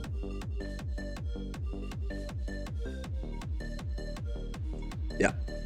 Anyway, I'm not here to flame on a single player or anything. I think if anything, this just goes to show that if you're a DPS monkey whose only job is to DPS, you can't cause these wipes. If you are enhancement shaman has lots of different jobs, but if you're a warrior, a feral, a mage, you need to prevent these type of mistakes. Like, if you push 18k or 17.9, nobody except for Twitch chat gives a fuck. I know it's really nice to top meters, because then you will have people in Anfal's chat saying, oh, Anfal, did you see this warrior topping on tombs? And I'm like, yeah, I saw it. But these types of mistakes are something that you must eliminate hard. Let's see. Do I recognize this? Yeah, I think this is the roster that got the previous world record. I recognize many of these names. Yeah. Still using Shadow Priest, actually. Dreamy says, wasn't Beaver the guy who Tad targeted to a cloud on Vessax and wiped the world record pace run as well? Yeah, I don't know. I don't keep track of these things. Kale says, what is the role of the shaman? Do you mean in the Nota run?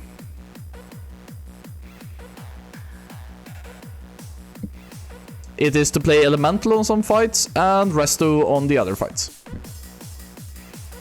Anfal, can you please use dark mode on Twitch? I don't know how. I don't really hang out on Twitch much. I just stream there, and my OBS is in dark mode. So if you don't enjoy getting flashbanged like this, I'm sorry. There's not a lot to do.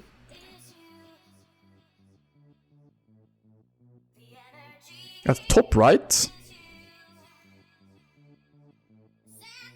Oh, there. Dark theme. Is this better for you guys? Your poor, fragile gaming eyes that can't stand the sunlight. Is this better? Yeah. Weird self-report, guys. Weird fucking self-report right now in the chat. Second run starts 9:30. Yikes, dude. So that's 23 minutes. Whereas these guys... Oh, no. Oh, my God. I feel like a bit like a jester at court. That the king right now, which is Twitch chat, is just sitting there like... Are you gonna fucking do something? And I'm like, what can I do? There is nothing to cast. Alright, we're witnessing gunship right now. It's very important. They lost 4 seconds here to already being 4.53 behind. So not only are they disaster raiding, they are also losing time to their disaster raid. What can I do? I can't work with this. Impossible. Illegal warning MCP on. What does MCP stand for? Meta gem? No. Mind control. Manual crowd pummeler? Okay, so he's pre-potting with a pummeler. Okay. Illegal warning. Okay, yeah, it stands for pummeler. I've always just used the word pummeler. I haven't used the word MCP. But I think MCP sounds cooler if you hang out a lot in the DK Discord. People in DK Discord like things like MCP and PCP. That's what I know from the little time I spent in that Discord.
ghosts. I'm here to give you a short little protection and safety OSHA instruction, right? So what I would just like, while we're watching them clear this Blood Council trash here, which is super important, I would just like to remind you, you are, in essence, a DPS monkey. Your only job is to help attribute to 350k average raid DPS. You do 12k, you do 18k, nobody gives a fuck. But when you decide that your next global has higher priority than the lives of your entire raid, then we have a fucking problem. You think you are the main character, some bosses, your phylactery procs with your DFO, you're pumping, you're having the time of your life. Meanwhile, the people that actually matter, like the tank, the holy pala, and some other people interrupting shit and I don't know exactly what, those people are every raid fucking dragging you across this instant, feeding you world records one by one by one. So please, if you are a DPS main and you're catching this OSHA message, please know your role and be careful. Thank you so much for listening to this safety briefing. Now, I'm gonna head back and let Shoutcaster Anfal come back in a little minute. But that was all I had from the safety department. In case of fire, your exit entrance is right behind you. Bye!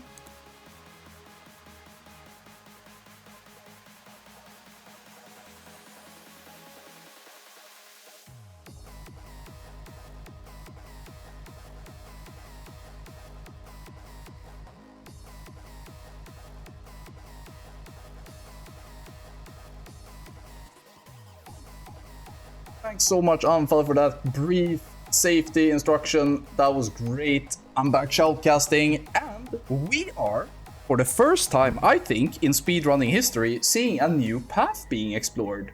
Whoa, whoa, whoa. Crazy, crazy. Are they gonna be able to make up for a 5-minute time deficit? No? But I'm still interested to see what the plan is. How on earth is this gonna be faster? We know that when Blood Queen dies, you have to wait, you have to fall down, stuff like that. But if you kill Putricide, you can immediately run, etc, etc. Oh, no. Now, I don't think this is part of the script. I don't think this death right here is something that they wanted to explore. But while you're at it, why not? Why not, dude? Oh, we're seeing the autistic stat shakes, the anger shakes. Now, if you're new here to this channel, there's a phenomena in World of Warcraft where a person who isn't allowed to speak will take their mouse and do this anger shakes. It can happen when you miss your trap. It can happen when you get exploded to a bomb. But it's called the autistic anger shakes. And it basically comes from, you know, in the back of the class, whenever there is a guy that is struggling a bit with maybe putting his emotions into words. If he gets really upset, he starts like fucking shaking. I'm so angry. This is basically the same thing, but in World of Warcraft. So, whenever you're watching a stream and you see something maybe not ideal happen to the player, if you see the shakes, then you know this is it's one of the few expressions of autism. So if you are one of the players doing this, just take a moment, look yourself in the mirror and be like, I need psychiatric evaluation. There's help to get. Best of luck to all of you. Now, I'm really curious what they're gonna do when Blood Queen dies, actually. I don't know what the plan is.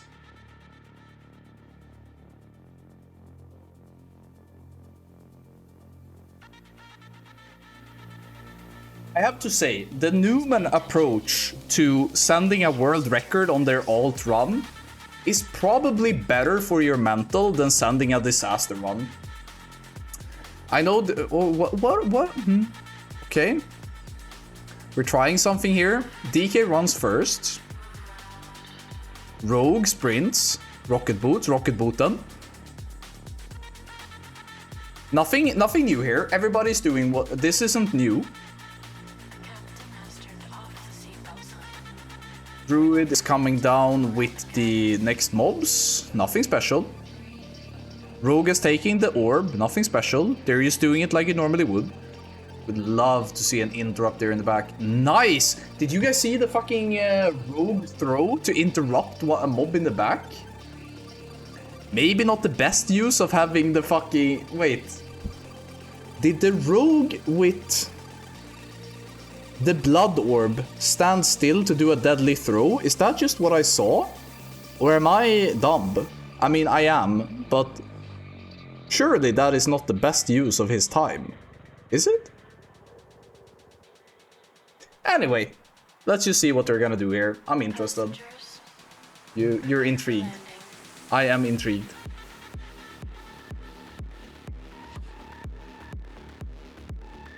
Hoggis W. Warrior getting the first bite. Not bad, not great. You would rather want it on a feral. Oh, nasty Link. What the fuck? Good healing, I guess. Oh no. A lot of downtime right now. So, you see how he's standing in the flames there to get a little bit of AMS energy and shit? What I would like for them to do here is possibly step the boss back just one step to create space for a potential other melee flame. Because if another melee now gets the flames, it's gonna be a bit tricky. But if they would move the boss now, that would make a bit of... give them a little bit of space. Carl91 says, do guilds usually run alts first and then mains in speedruns? Progress, Nota, Numen, all of them have basically exactly the same comp. There is no main and alt anymore. It's just 2 runs. So they have double beast characters of the same class, pretty much everyone. Double Shadowmourne, double whatever. That's pretty much the standard these days. I believe back in TBC, there was a lot of... how should I say this? A lot of people were annoyed with China having access to basically BIS characters and could just send run after run after run after run. But I think Europe has kind of caught up. We can't send run after run after run after run, but the amount of clones and infrastructure in the EU right now is a lot better than it was in TBC. Oh god, you're fine. Stop moving.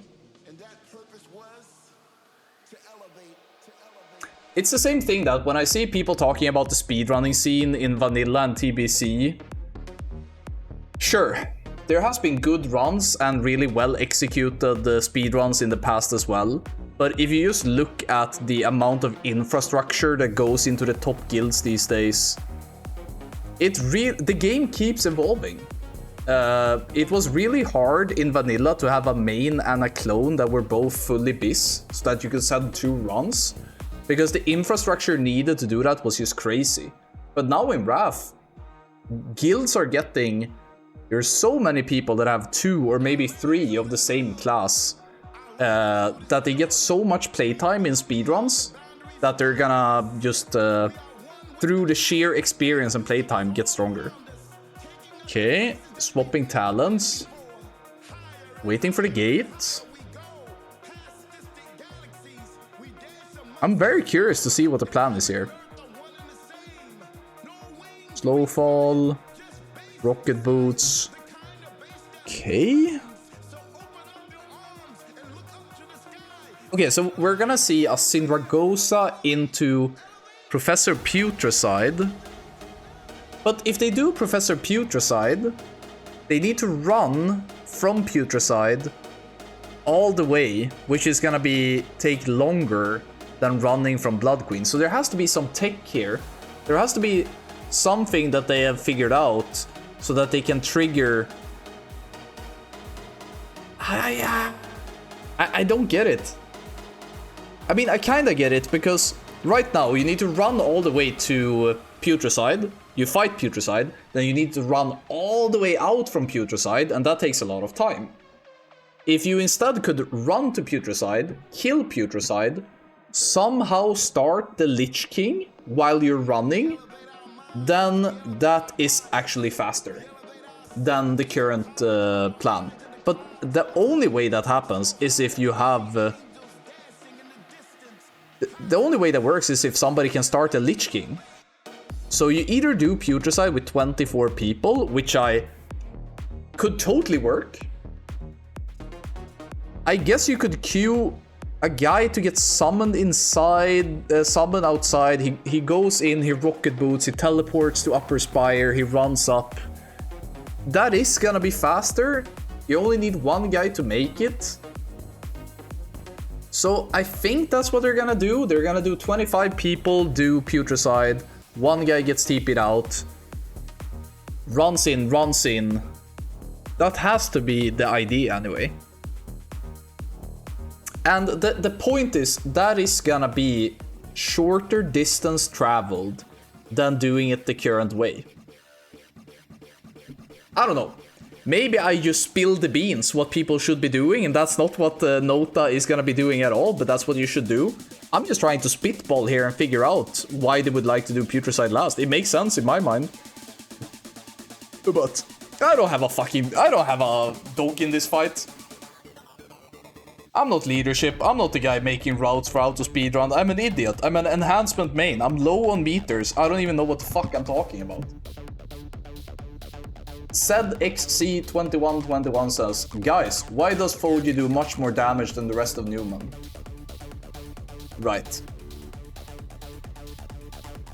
It might be pulling the first pack in Plague Warrior into Velithria. Yeah, but you could do that.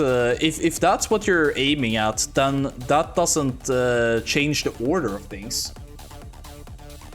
Because if you wanted to pull trash into Velithria or whatever, then... now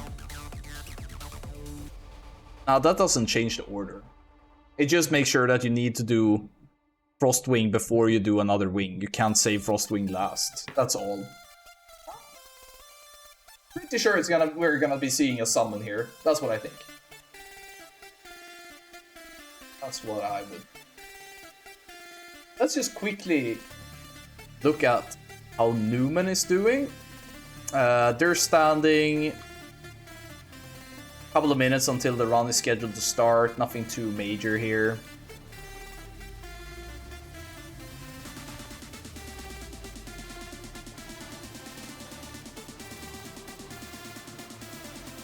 I just this guy.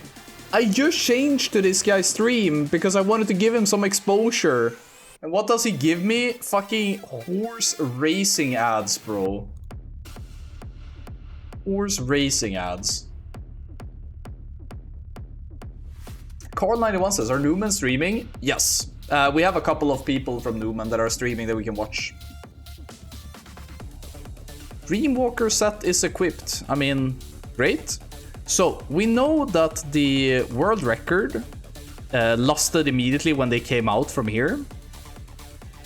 13 stacks, 14, boss is at 64%, so they pushed it harder.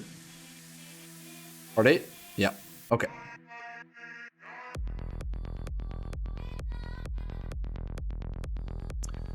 Okay. Ah, this is a new this is crazy. What the fuck is happening? What is this HPS? 48k? 49k? 50?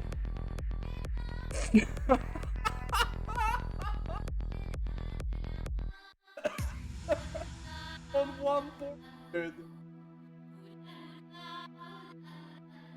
What?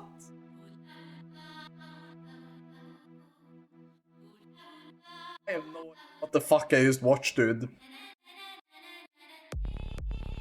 Wait, he got 16 stacks inside. That isn't amazing. Like, 16 stacks inside is pretty standard, I would say. How the fuck did he push like that? They did 2 portals? Oh, they did. Never mind, I take it back. I thought they 1 portal it. That's why I thought it was insane. Okay. Okay, I'm not as impressed anymore. Then 50k isn't that important. Alright, I take it back. 50k isn't as insane. I thought it was 50k HPS on 1 portal. I came in late. Sorry. I'm sorry.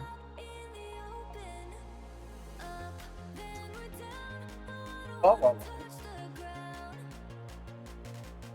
So, if you're wondering what we're doing right now, we're basically waiting for Numen's second run to start. Because Nota has pretty much just fucked their run over. They wiped completely on Lady Deathwhisper, and after that was run over. Now, the reason why we are somewhat interested to see what they're doing is because they're doing a different route. They're gonna do Plague Wing last. Swan says, can you give any insight how Lady Deathwhisper beat Nota? Casters didn't dodge explosions, so 2 times in a row they had people exploding in range, killing healers. So, unlucky. Okay, let's see if these guys utilize arcane bombs as well to gather the whelps. Nice grip there, but they have a mob there. You see the mob at the top right? Needs to be interrupted, needs to be interrupted. Oh, I think a mage got it. The rat pala is out there hitting it. Oh, that's so unfortunate. Died kind of fast, but you can really save seconds on this pull if you make it clean. Sarv said on his stream, 2 healers got mind control, the 3rd got interrupted. No. I don't think that's... I mean, maybe that's what wiped them ultimately, but that's not the... The run was over when 5 people died to double explosion.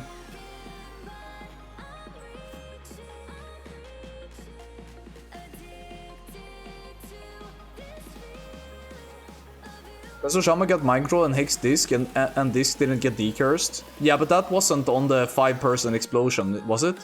That was a separate occasion, I think. Whatever, they fucked it up. There's a lot of things that can go wrong. No? That was after the 5 people die, I'm pretty sure. But whatever. Whatever. I don't have a dog in this fight. Windy, you're not making any sense right now. I am gonna move on. A guy just wanted to know what happened on Lady. I'm gonna tell you, disaster happened. That's all I'm gonna say. No lust, I don't think. Interesting. I think this indicates that they wanna do lust in phase 2 to burn the boss, to make phase 2 last shorter. Not sure how I feel about that. Guess we're gonna see. Or you could do it immediately when he lands, I guess. He? She? I don't fucking know. I'm not a veterinarian for dead dragons. I don't know this shit.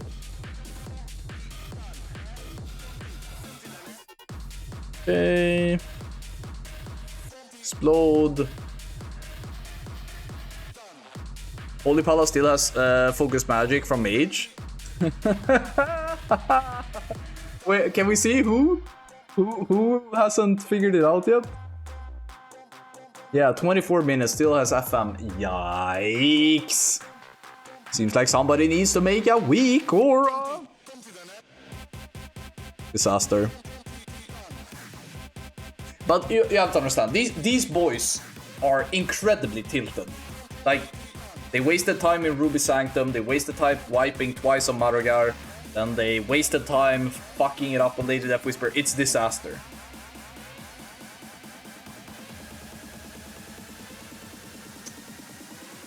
Kinda good here. Okay, let's see when they decide to do lust here.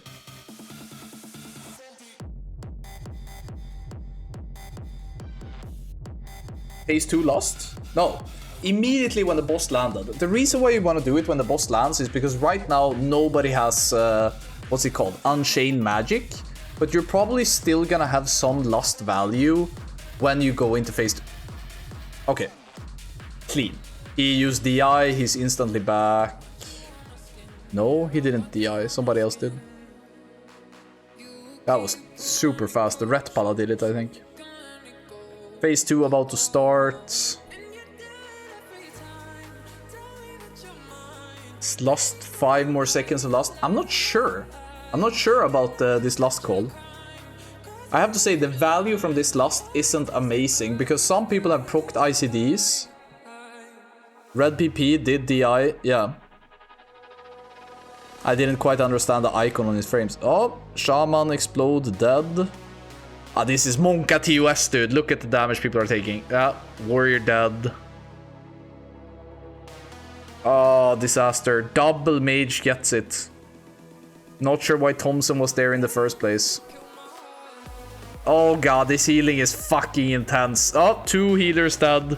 Okay, okay. Holy Palace, it's kinda on you now. Guys here. Resto Shaman is up. I think he's playing heal hands, or if he's just straight up Resto. Okay, I think they stabilized somewhat. Do we still have a combat res? No, all 5 of them have been used. Combat res used. He's back up. Drums is ready in 4 seconds. Okay, cool, cool. Well played by the healers that didn't die, I guess. But that was a lot of damage on the entire raid. It was not safe.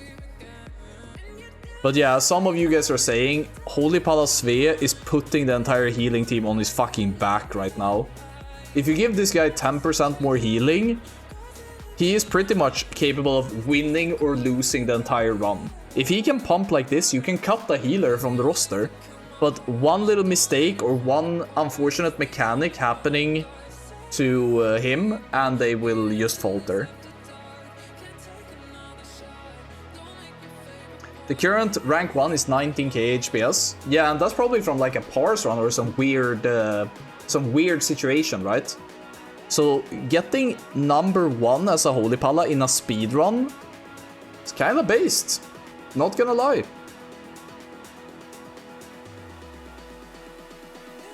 Yeah. Well played, well played.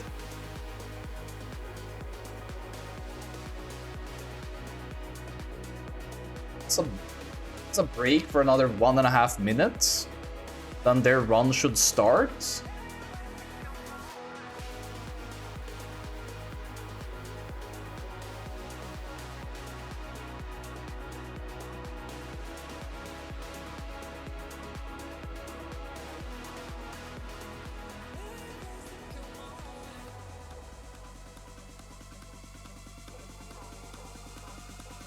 Okay, so you see, they pulled Stinky, they lost 5 people. This is exactly what happened to our guild. Stinky is super dangerous. So we can sit there and talk a lot about, oh, Holy Palace Svea, insane player, etc. But healing has been an issue this raid. There's been a lot of people dying where they just haven't been kept safe. It could be on the players, it could be on the healers, or it could just be that they're pushing the comp a little bit too hard. Maybe some of their healers is pushing damage because they think they're safe when they're not. I don't know exactly what's causing it. This guy is usually just free as fuck. But because they didn't chain pull the dogs, this is actually pretty slow. Now, they are going Rotface first. Going Rotface first is really good if the dog is on that side, because you go to the dog and then on your way you go to Rotface, right? Now, the issue with going Rotface first is that there's a nasty bug that's been happening to several runs from different guilds where Festergut just doesn't spawn. So what many guilds are doing is that they just start with Festergut, because apparently if you just go Festergut first, at least I don't know if he can despawn, maybe he still can, you say fuck you. But when you go Rotface first, there is definitely something that can make Festergut just be like, ciao. And then when you get there, you lose 5 to 10 seconds waiting for him. It doesn't seem to be super consistent. I don't think I've heard a super good explanation as to why it's happening or why it's not. There are several different theories, that's what's causing it. But I don't know. I don't know.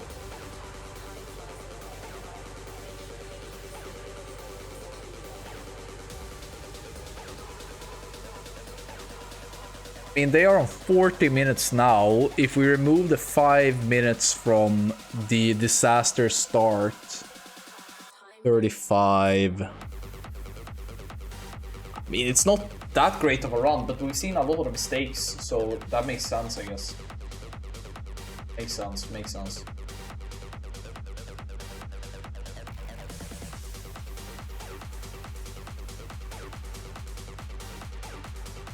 This guy is casually flexing, having 172k in his bags, dude. Just constantly showing us, look at how much money I have, just flaunting it. Like, alright, bro, you're rich. What now? Rats, you can buy half a DBW.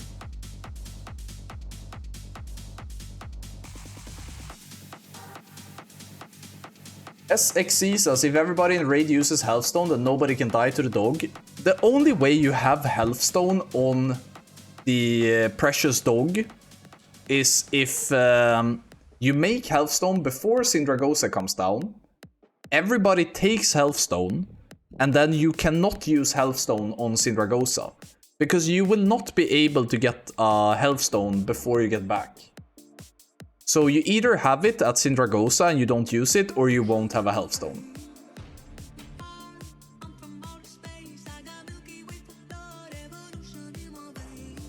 My man is running out of haste pots. Ain't no way. Well, Festergut was still here, so Grats? What they did now is that they killed the dog on their way to Rotface, and now they're doing Festergut. That is the fastest way. This is the fastest way to do it. But maybe Nota knows what's causing the boss to sometimes despawn and why not. And if that's the case, kudos. Or maybe they just took a fucking... they just flipped a coin.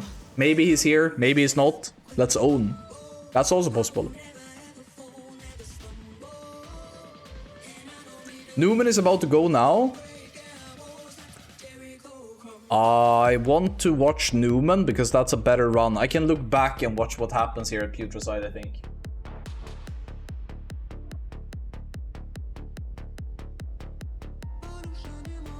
Oh, now, yeah. Killing in the fucking ward.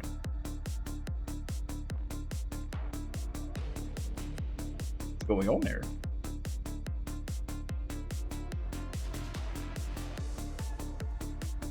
What is going on? They're proccing something on this guy? Why did it keep the guy low for so long? Maybe they just wanted their warlocks to get shards? I don't know. I don't know why they kept that mob alive for so long. Alright. Time to watch a more geared split of Numen. Should be enjoyable. They had a really clean first run, but it felt super safe. Like, the only issues we saw were personal mistakes. We can see in his healing gear that he has a lot of resto gear here as well. Yeah, looks fine. Do it for Warrior Rage. I mean, look at their rage. I guess it's kinda high. But there's no pull timer yet. I guess you could do it for Warrior Rage, but I mean, it's not like warriors are super rage starved anyway, are they? I don't know, are they?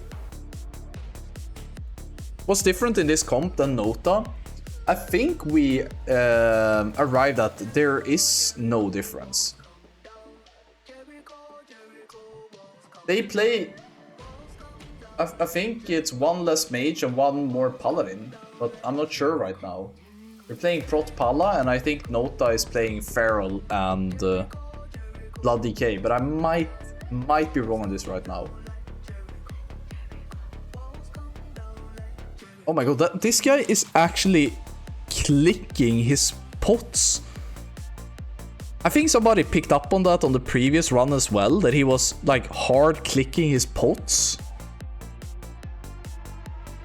I don't know how I feel about that one. I feel like he could probably focus on other things better if he didn't have to, you know, play Counter-Strike with his action bars. He also has his pots, you see here, down in the middle row. Like, he can accidentally misclick so many things, so he has to be really careful as well. I don't know. Oh my god, he's doing the shake. Oh god. A guy in my chat already picked up on it. You're seeing the shake. Oh my god, they lost one. Did they lose anyone? Did I see that wrong? No, they combo dressed a priest. Please don't reset. Please don't reset. For the sake of entertainment, do not reset. 14 seconds left. We know that Nota killed it before Bone Storm ended. No, they're resetting. They're resetting. Back to Yamba, back to Yamba.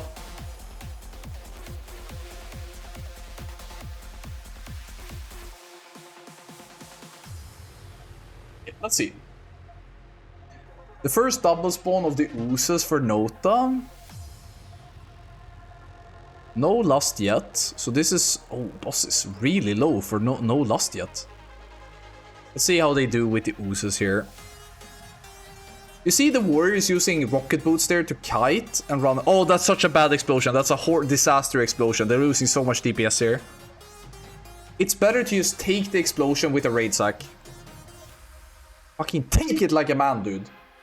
Stop rocket booting and kiting the orange one. It's a DPS loss. Phase 2. Still no lust. Oh my god, they are really... Are they gonna try to push without lust before the next...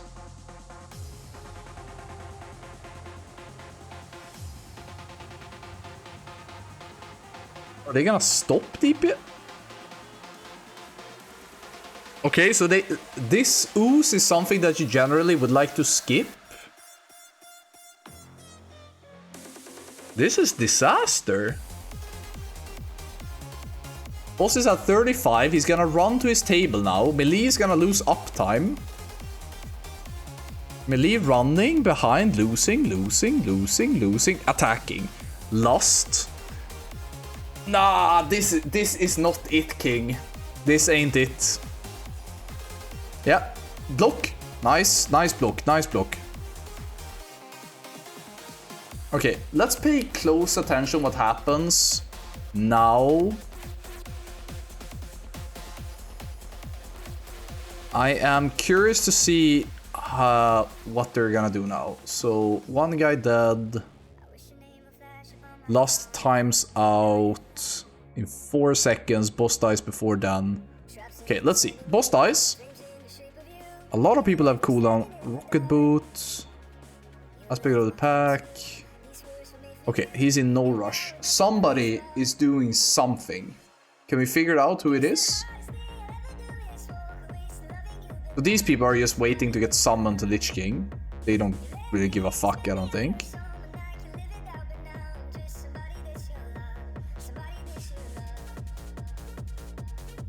It's not started yet, though. Still not started.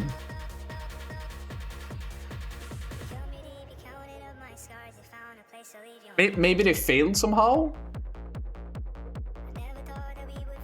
Was there somebody made a mistake?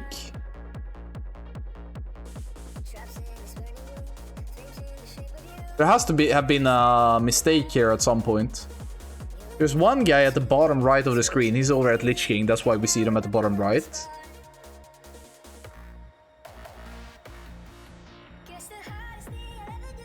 Very hard to say what they just did. They didn't start even when they could. It's possible they didn't start it because they didn't want to give away anything. But I feel like it would be better to just try it and see how it goes. Because it's pretty figured out. Alright, let's see. Ramon says, are you usually not DPSing the last oozes in phase 3? No, exactly. You just kite the last oozes in the last phase and kill the boss. Because putting DPS into the oozes is gonna be a DPS loss.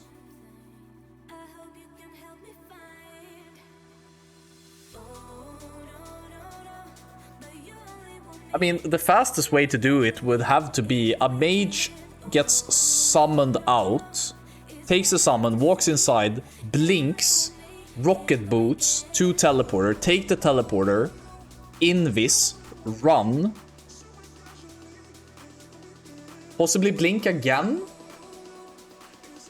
But it would be really sad to send a class that can't go invis, because let's say you do this tech and then you have bad Valkyrie timing, right?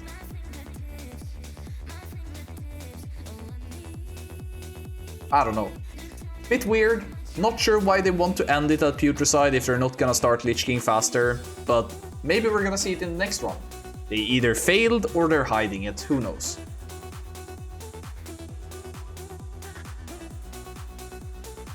Let's see here. They didn't go for it, they could have activated earlier. Yeah, we saw that, but they decided not to. But even then, it really didn't feel that fast, even when the first person appeared there on the minimap. So, we will see. We will find out.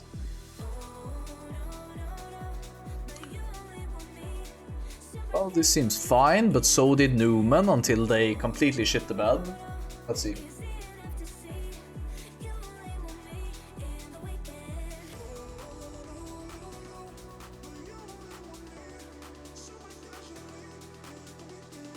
Well, if you just tuned in, NOTA failed their speedrun. They had a full wipe on Lady Deathwhisper because of poor ghost handling. It can happen. A player had a weak moment and exploded on 5 people and it was over for them. But what we have seen is them doing a bit of a different path. Right now, we're waiting for Numen to start again. Numen did start their second run, but they called that one off because Foji got impaled twice, so they lost too much DPS. So it wasn't worse. The pause was over, so they just had to wait and go again. Alright, we have a poll timer actually. Didn't I change this to dark mode?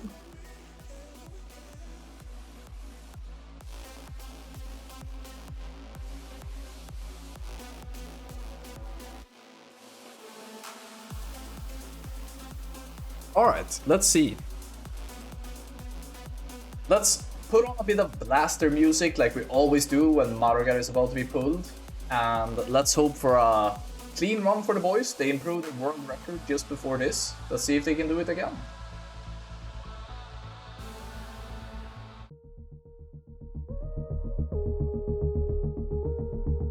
Hope you guys are having a lovely evening.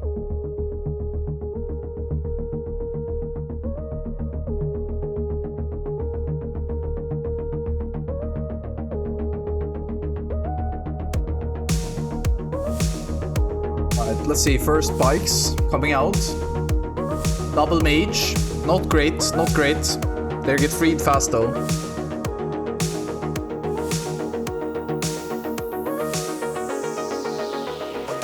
Let's see. The damage on the boss is really promising here. Second spike. Please no cleave. Not great. Both the Death Knight and one of the Ferals. Not great. Bone Storm. Important spike here. Healer spike here could mean that it's run over.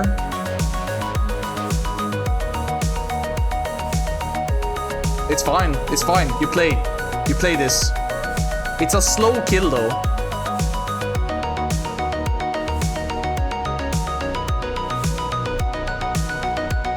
Ah, come on, get them out. You need to get them out. Oh god, they're pushing the boss instead. I think that's a mistake.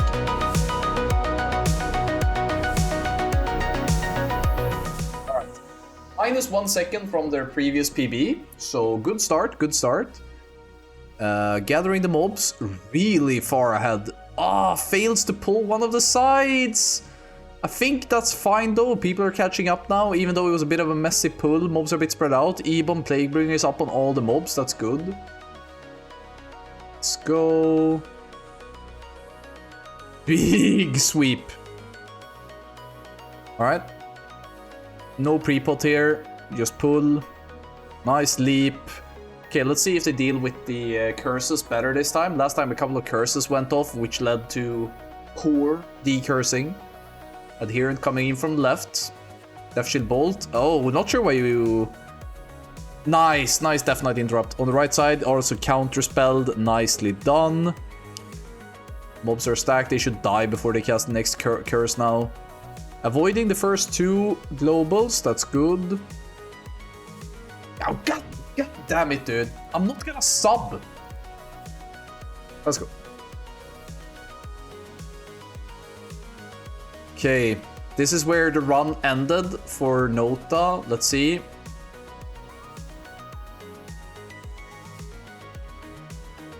Ghost far away. One is kinda close. Going for range, that's fine. I mean, it should be fine, but I mean, Nota kinda lost it because of it.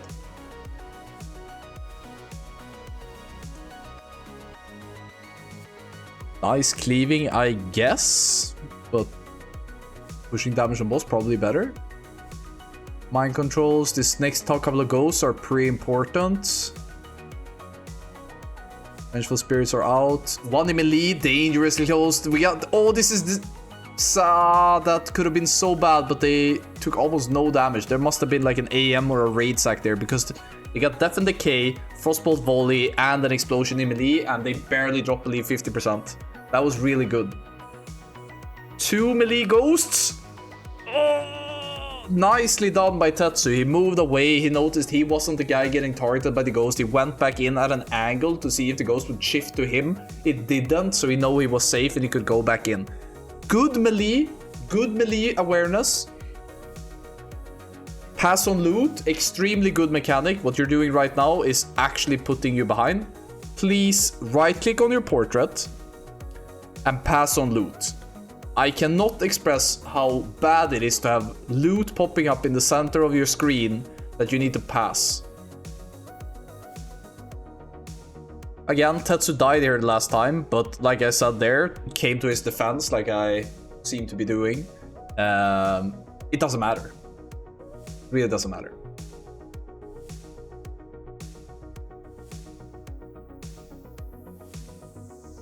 Okay, nice. Nice. Let's see if we can go back to seeing our splits now.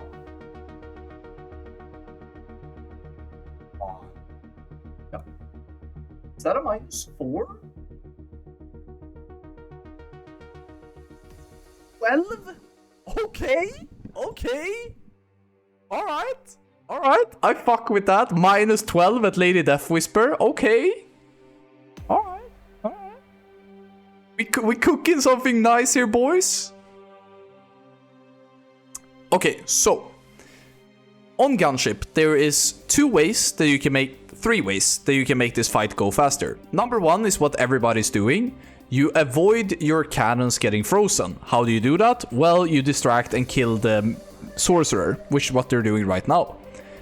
Second thing, the people that are using the cannons blasting away, the more haste they have, the more damage they can do. Apparently, the GCD of the cannon scale with haste.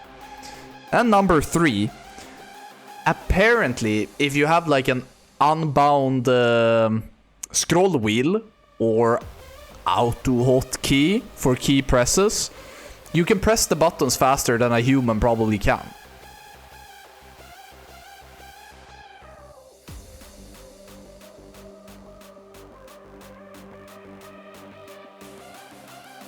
There we go. If you guys want to know how you can figure out if somebody is using auto hotkey on when playing the cannons, you can go into the logs and look at the timeline, and if the time in between their cannon shots is always the same, it's most likely not a human, but we can never know for sure, right? A human would have like how do you say this? Spectrum? No, it would have like an upper and a lower limit. But if you have an automated gameplay, yeah, variance, distribution to the key presses. But if you have automated gameplay, it would always be the same. -12 at Gunship?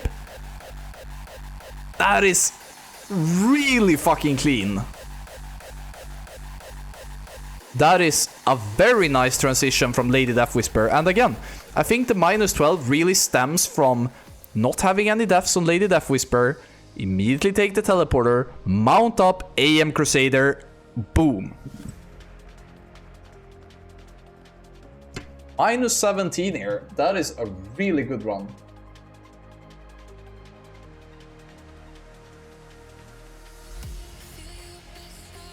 Oh, this song. Let's just fucking vibe for a bit while we wait for this. This is a parse boss anyway. I'm gonna rest my voice a little bit.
Hey, hey.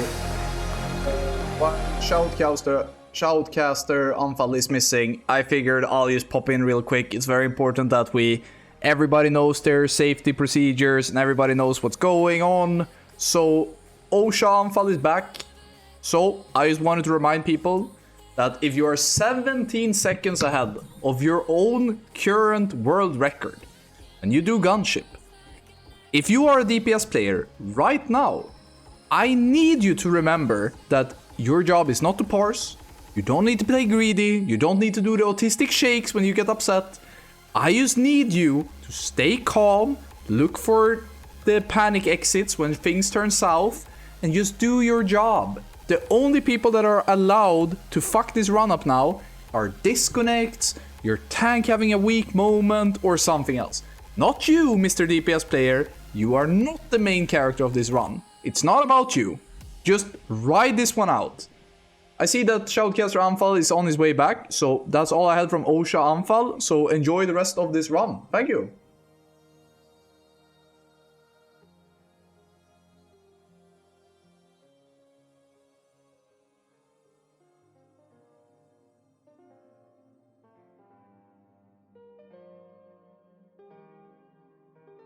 And I'm back. Somebody moved my share. Music is kinda low volume as well. Alright, let's see. Boss is about to die here. Very clean. I got my glass of water. What is it now? What is it now? Minus 15. Lost 2 seconds. Still okay. You could ask a bit more of the DPS players to just fucking pump this boss. This boss is probably one of the bosses you can just push on. There's like no risk. Nothing bad can happen to you. Just fucking hammer the DPS. This is a parse boss. Alright. Rocket boot, nothing special here. Very important now that they interrupt the summon of the Ymir and the banishes. Need to get that shit. There's a bot going on a mage. Okay, going on the Frostbinder. Based. This mob has to die because he can't get dragged. Oh, I didn't see that banish actually. Did it go through? I can't tell. I do like the nameplates of this guy. I think the nameplates are super nice. I think that one went through, but I'm not sure. I don't see the debuff on anyone, so I think it's kind of safe. Oh god, the pump right now. Oh, there's a Huntress there in the back. Do you see it? You see the Huntress there? He's trying to taunt it in. The Prot Palace sees it. Oh no, the monkey DPS aren't focusing it, dude. No. Disaster. All the mobs die, and that Huntress is still safe. No, you parse gods. Oh. Well, at least I look good on the meters, guys. Pressing my AoE abilities, I guess. So stupid. We're not seeing any respect this time from this guy. Maybe he doesn't want to get stuck in spirit gear again and for the entirety of Sindragosa Gauntlet and also the dragons after. Let's see here. Or he's staying DPS, I think.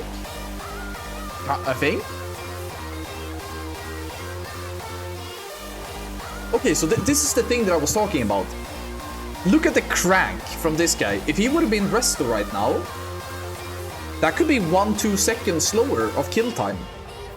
But if he was Resto, could that make Dreamwalker get healed 1-2 seconds faster? That's such a hard thing, actually. I don't know.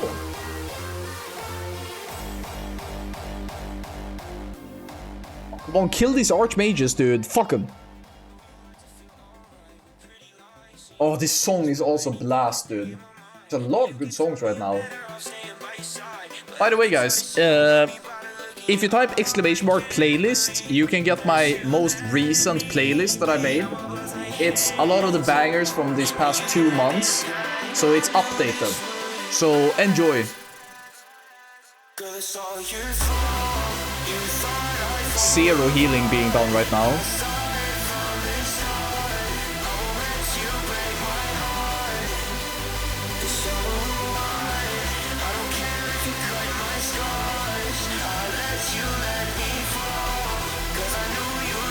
I'm really curious if they're gonna... It's on 66%. They didn't lost.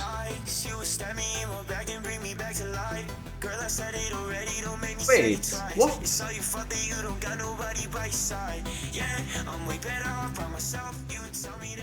Oh, first portal is now?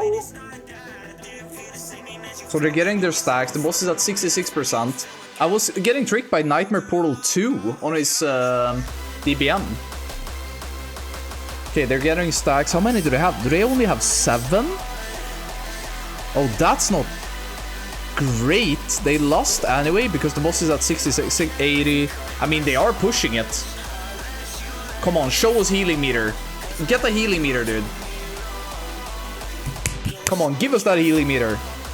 1, 2, 3 paladins. You need a couple more. Oh, now you're healing. Okay, now. Yeah, okay, dude. Yeah, dude.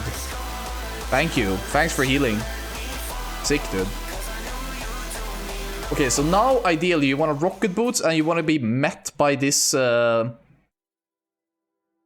is so bad. Oh, please. Slow... Oh, my fucking god.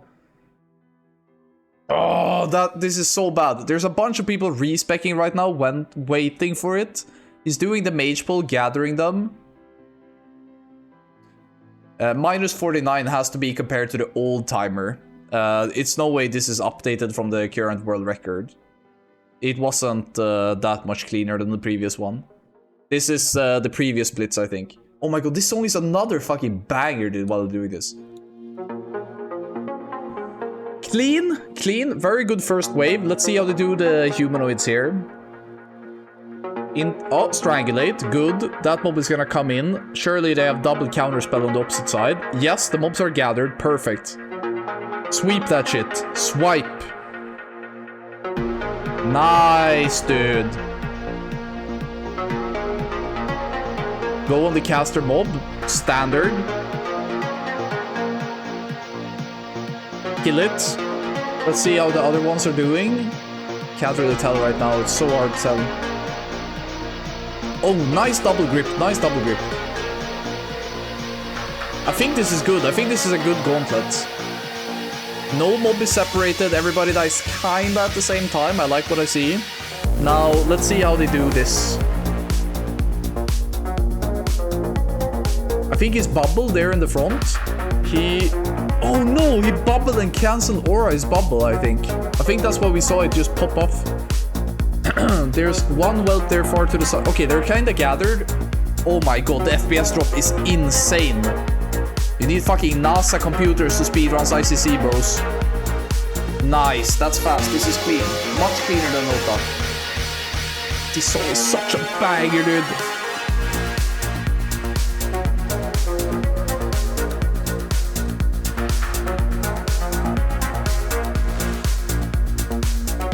Okay, focusing Spinestalker, trying to avoid the second lost. They're gonna get one fear for sure. Wondering if they're gonna get anything more than this.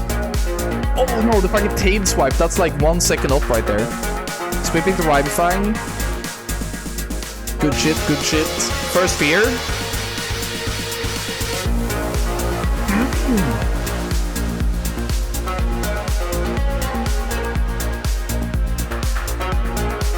Alright.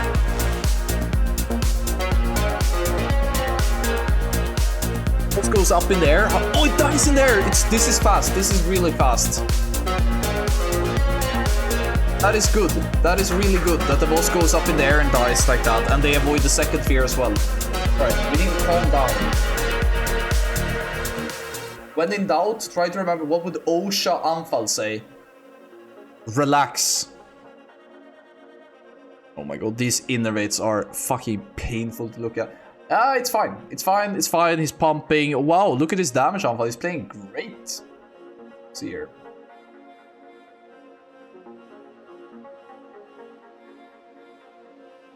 They have Resto Shaman here again. Same comp as last time. It was super comfortable for them then.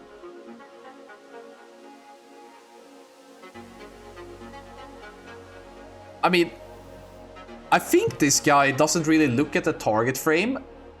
Do you guys agree with me? I think he looks at the nameplate. His target frame is so far on the left that I think he's a nameplate player actually, which I can respect. XDC says, did it one portal big green drake? Yeah, they did that in the previous run as well, and now they did it again. Super clean. Like, very good job by Numen. Guys, his potion is ready. That means we're gonna see first-person shooter gameplay soon.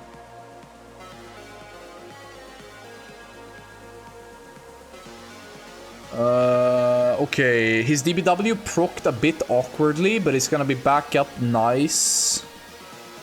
But I don't like the Nota lust. Nota, what they did is that they didn't lust on the pull, instead they lusted when the boss landed. I don't like it. I do think that lust on pull is just more of a time save. Hitting it a bit from behind. Good job, good job. Smack, smack, smack. Nice, dude.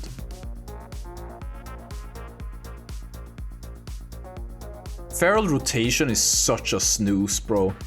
There is nothing going on here. It has to be one of the easiest classes rotation-wise. The only thing that's semi-hard about playing Feral, in my opinion, is like how you do innervates and combat reses and stuff like that. That makes the class like a bit interesting to me. But the rotation itself, yuck, dude.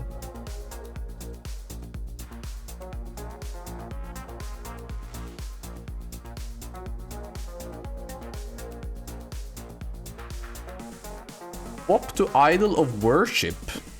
Okay. Sure.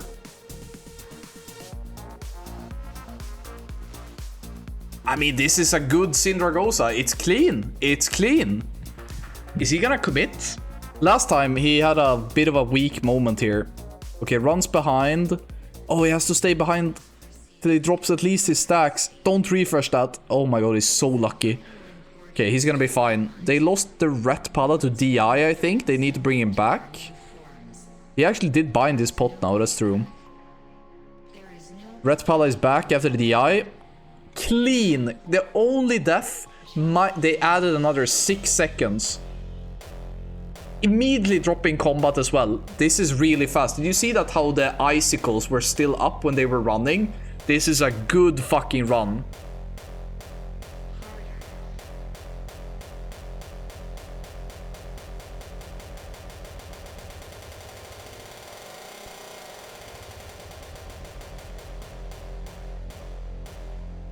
Dropping combat instantly, how do you do that? The number one way is by not having any tombs up. Because if you have a tomb up, that will put you into combat. Either by people hitting it and buffing them. But if you don't have a tomb when the boss dies, then you can instantly mount up. It's not random per se, but it's definitely good if you can skip the tomb. If the tomb doesn't have to be up at all. Okay, let's see here. This is interesting. You want the Colossus to do his first little bouncy here. To do the bounce. Now you want to pull Precious. It's taking a bit long, but it's fine. They're not losing much. Precious is coming in. I mean Stinky. Now you want Stinky to do 1 decimate, and then you want to pull the next boss.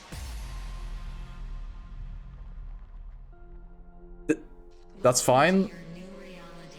It's a bit of a forced pull, but I think they're gonna kill it. We see Tranks coming up in all of the groups except for this guy. That's fine. Everybody's fine. Okay, so now the only thing that matters is that Stinky needs to die before Precious casts to Decimate. So this is dangerous. Decimate. Stinky still up. 1 guy dead. Combat rest. Okay. Not that bad. Only losing 1 guy there, despite playing very, very greedy, is... I mean, this is fast as fuck. And they're going Festergut while dragging Precious to Festergut. This is really good. It was a risky play to allow Stinky to do the Decimate while Precious... to allow Precious to do her Decimate while Stinky was still alive. Perfect DBW proc. Let's go. Let's put on some blast, dude.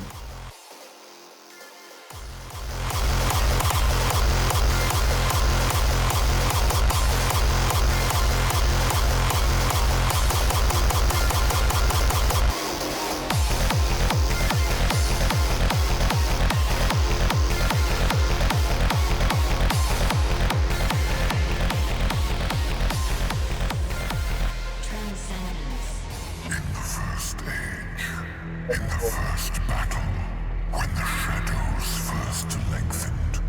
Xander's voice telling me stuff. By the embers of Armageddon, his soul. Let's see here. By the fires of This fight is so fucking uninteresting, I swear. beyond ascension, he chose the path of perpetual torment. In his ravenous hatred, he found no peace, and with boiling blood, They are gonna skip the explosion 100%. vengeance against the Dark Lords who had wronged him. Not even gonna see the explosion here. Beautiful pull. They have like 5 people above 20k DPS. Of his sword, named him the Doomslayer.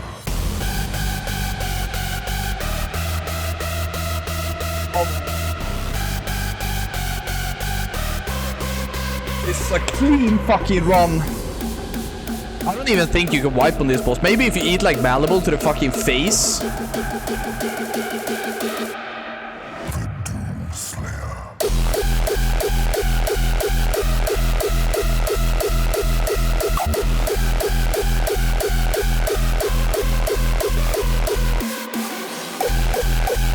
Alright. Let's get it.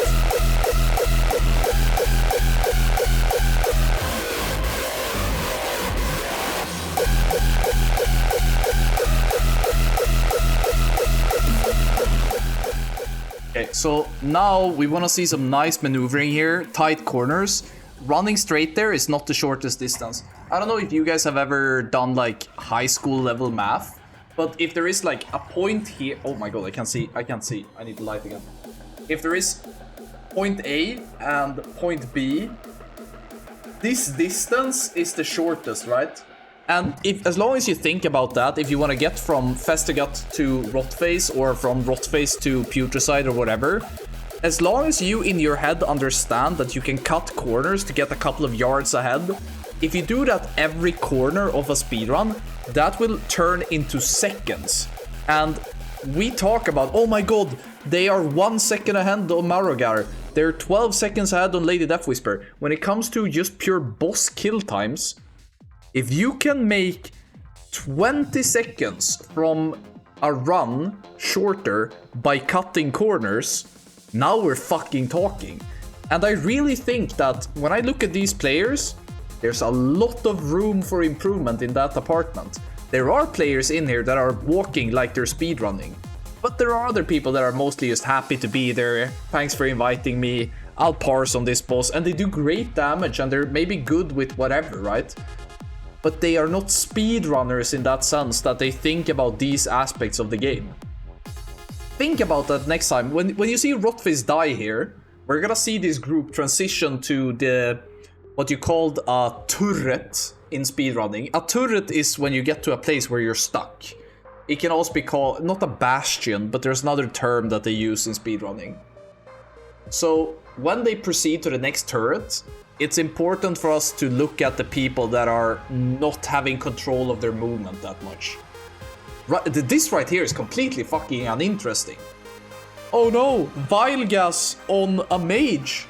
How can we cope? It doesn't fucking matter, bro. Your destination. This is gonna die, we're not gonna have any explosions. This is gonna get even more prevalent starting from tomorrow. It's a fast kill. 104 on Festergut. They are improving on every boss so far. Let's see what they get here. 106. Last time they lost time in this section. Okay, look here at the corner cutting. You see there, when he's pressing X on these loot frames, he's just running straight, holding down W, right? If he would just pass on loot, he could have used his mouse to maneuver and cut corners, and he would be a couple yards ahead. He's still ahead because his class has passive movement speed, but that isn't a reason. Like, that's not a reason to play bad. And it's not like it's dangerous for him to get ahead either. So think about these things if you want to get into speedrunning. Because that how you play the actual fight is so irrelevant. Like, anybody can play Rotface. Anybody can play Putricide.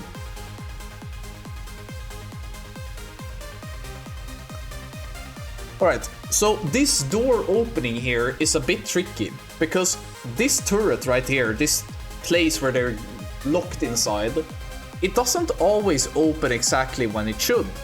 Is it because the interaction with the bugs? Is there something else? So let's see. It should open in 2 seconds, right? 1 second late.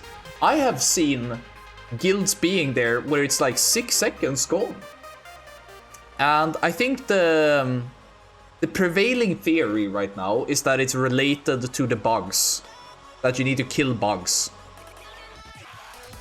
That it's both timed, but they're also like, there is a kill limit.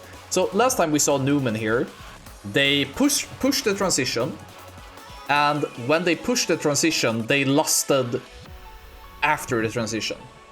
So we see here, skipping the green ooze, they're not gonna get the orange one, they're not gonna get the singular one. Losing a bit of uptime there, but not a lot, it was maybe half a second, not more. Much better than what Nota did. Pushing damage.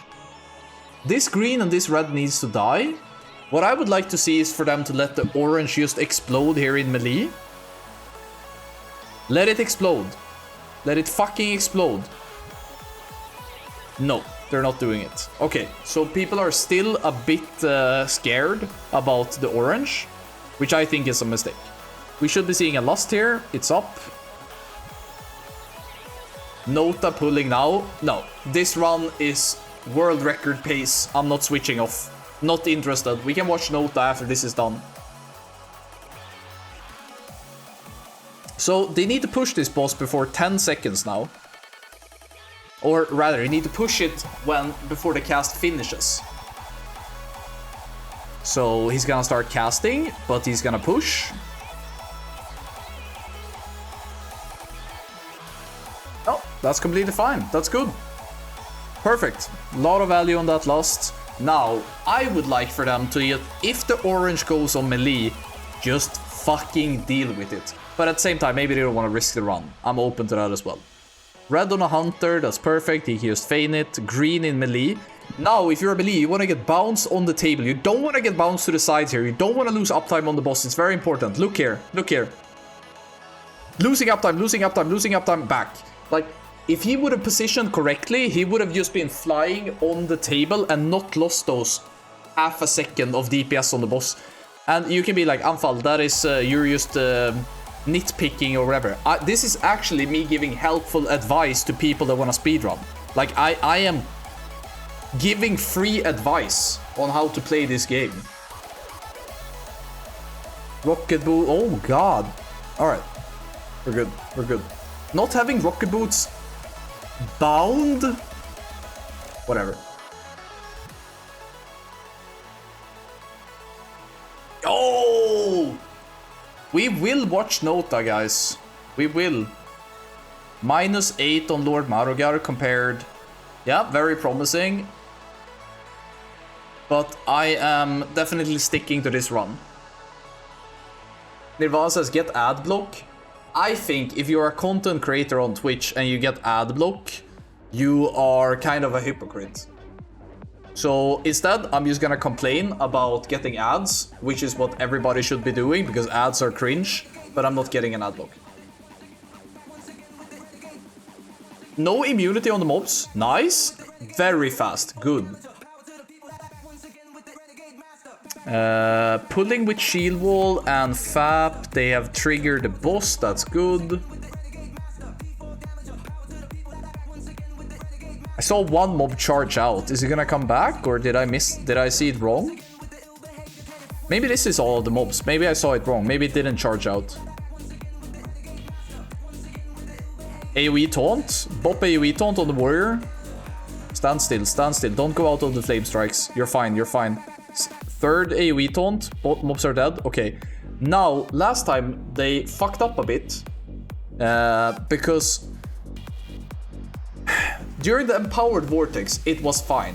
But when they got the small vortexes, the tank did an unnecessary movement away from the door as the boss was dying. Instead, they should have dragged the boss towards the door. Let's see here. Empowered choke, nothing special here. Ah, tank got a bit knocked there. That was a bit unfortunate. Didn't lose a lot of DPS to that though. Good push, good push. Hopefully, they can finish the next guy before they get the second Vortex, if they get this guy sub 40. Okay, Kelesut. Kelesut is the worst you can get. You would much rather get the... what do you say? You would much rather get the... Param. Now, let's see. Vortex drags it towards the door instead. Much better. I know that Nota has started, but I am not switching off. We will go to Nota when these guys are about to be done or when there's downtime. This is a really good council. Very clean, no real mistakes. Dies before second Vortex. Good.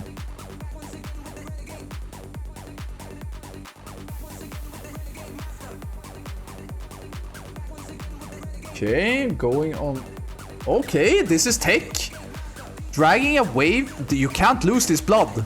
Okay, they're getting the blood. Dragging all the mobs to the slope. Big value from the orb here. This is new tech. We haven't really seen this before. Very nice movement. Did they get immunity on a lot of the mobs there though? Because they're dying too slow? No, it wasn't that bad. Two mobs up here. That's unfortunate. They probably should have gripped those two. Maybe they did on some other mobs. He doesn't really track it as a warrior. Oh, it's a shame that these two mobs are still alive, dude.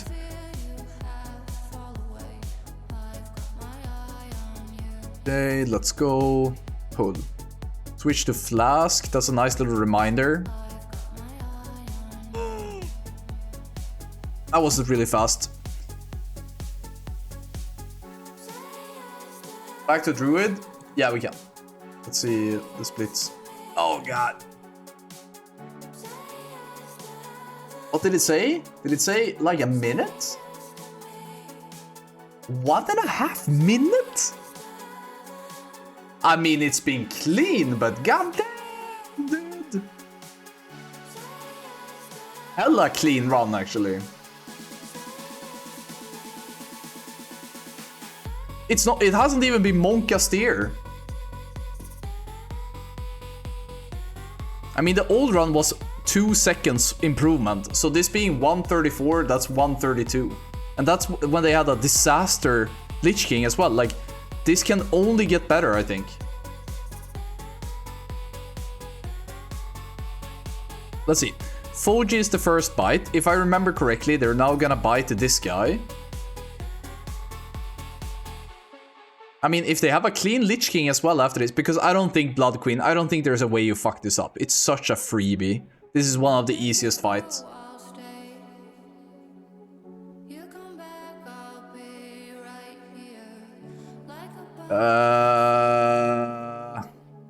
Okay, a lot of DPS lost on that mark. They're a bit unlucky with the chains, because the chains keep going on melee, and the melee are forced to go out and lose uptime on the boss. It's much better if the chains go on either people that are close to each other or people that are at least in ranged, so that the melee don't have to lose uptime. I mean, ideally you don't want it on the guy that's bitten, but... Okay, let's see. We're gonna have the Inside Terror in 10 seconds. Oh. I think that melee could still maintain some uptime though. It wasn't that bad. 35% for the first air phase. It's a cranker run, dude. Okay, let's see. How does he do this bite? He has 4 seconds to find his target. Last time he got feared fucking Narnia. He wants to find the feral. He is clicking it. It's fine, I guess. People are clicking people's heads in Counter-Strike, and I don't flame them, so why should I flame somebody clicking their buttons in WoW, I guess? It's a fast run. Let's see, are they gonna do the turn? Yeah, running straight through, putting them on that side. Nice. Bite can be bugged in Bartender. Yeah, I don't really use Bartender, so I didn't know. Okay, then that's actually really good. Thanks for pointing that out. I didn't know. He is not gonna innervate that priest. Look at that priest just fucking shining on his Wraith Frame. He's like, fuck you! Fuck you! He's just staying on. And nobody dies. Correct call. Ignore the fucking innervate call. If somebody calls for an innervate and because they're being little bitches, ignore them and kill the boss. It's the correct call. Fuck him. Stop requesting innervate if it's a DPS loss. Oh, perfect Valk timing! Is who's first? Mage is first anyway, so it wouldn't have mattered. Oh, okay, let's quickly look at how the boys are doing. Minus 44 when we get to Ice Crown Gunship.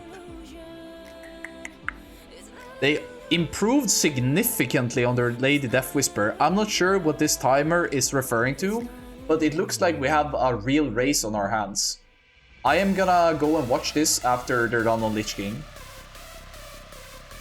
But we have to watch this. They had a horrible Lich King. Let's see, when they were on Sarfang, they were minus 15, and the guy's timer was minus 44. I feel like that is crazy. Let me just quickly... 14, that sounds more accurate. And these guys were 15, yeah. That sounds more accurate. Oh. Okay, let's go. Now, remember, the benchmark we have on Lich King right here. First benchmark, we want to push the boss before they get the second shambling. Does it matter? No, you can still kill Lich King even if you get a second shambling. But if you manage to kill it before the second shambling, that is a very good indicator that you have a lot of raid DPS. So that is the first thing we want to look at. Second thing we want to look at is, are they going to be putting a feral hitting... Are they gonna put the feral hitting on Lich King during the first transmission as well? Last time they did it on the second transmission, which is the most important. But I'm curious to see if they're gonna put him on both of the times. Because if you can do it one time, why not do it 2 times? If you feel me? Let's see. Don't worry, guys. We're gonna head over to Nota once this is done. We know that they had a really bad Lich King here last time. No, he's running wrong. Did you see that? He ran with Necrotic Plague to Lich King, but then he managed to turn and go to the horror. What a... People are really not good with dealing with stress. Good, pumping. He's staying. Is it 1 feral in or 2? No, he's leaving. He's fucking leaving. He has beacon. You have beacon, bro. Why are you bitching out? Let's go. Let's go. Yeah, fuck yeah.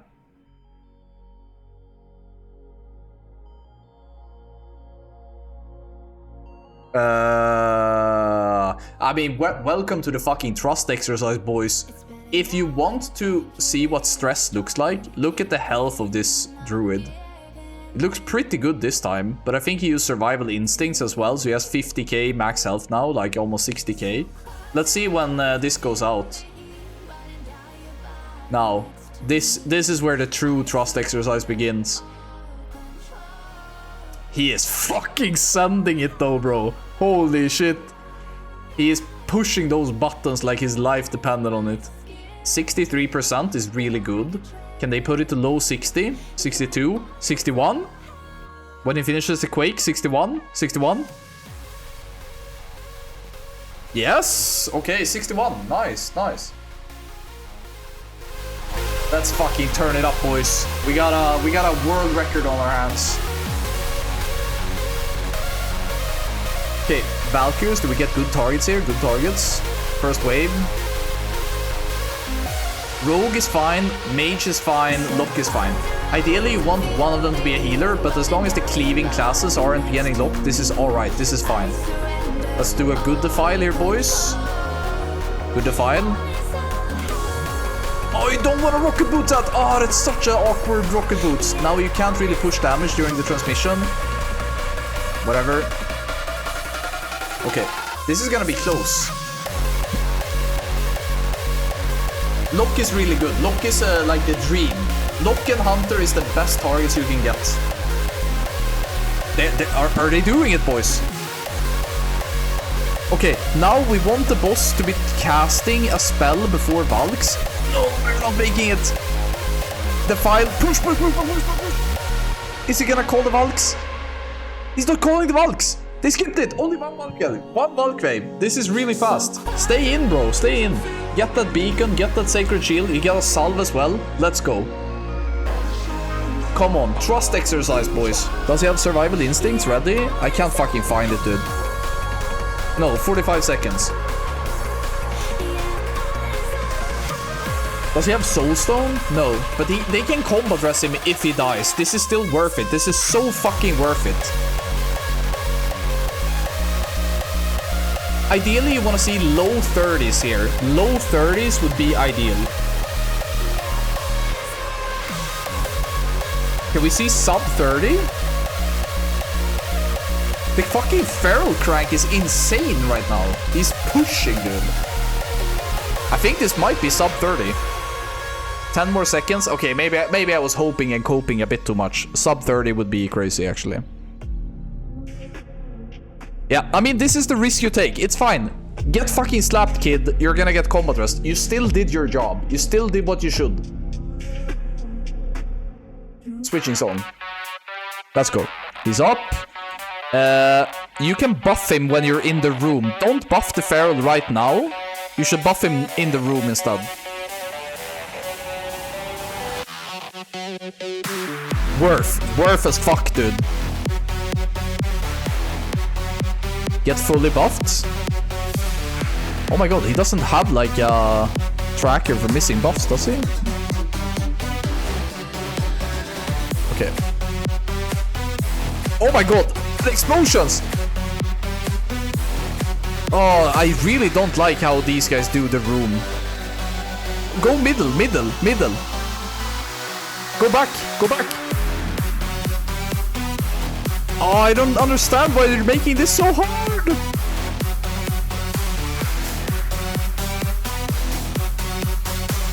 Okay. Lust. Don't hold it. Lust. Don't hold. It's dead. Should have sent it instantly. I hate this when they wait for the file to go out first. They're gonna kill the boss with uptime on Lust now. I swear to god, if they push this boss and they still have uptime on Lust, I am gonna be kringe. So I really fucking hope they don't. So bad, dude. I think they're not. I think it's gonna be fine.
Unlucky. Unfortunate. The run is over. No, it's not over. They're super far ahead. They're playing great. They can still do it.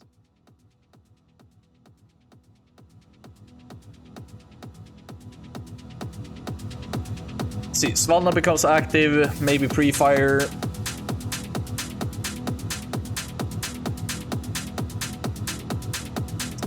Okay, they need to push this on the first room. If they don't do this on the first room, they are never beating Numen. Never. Very important now.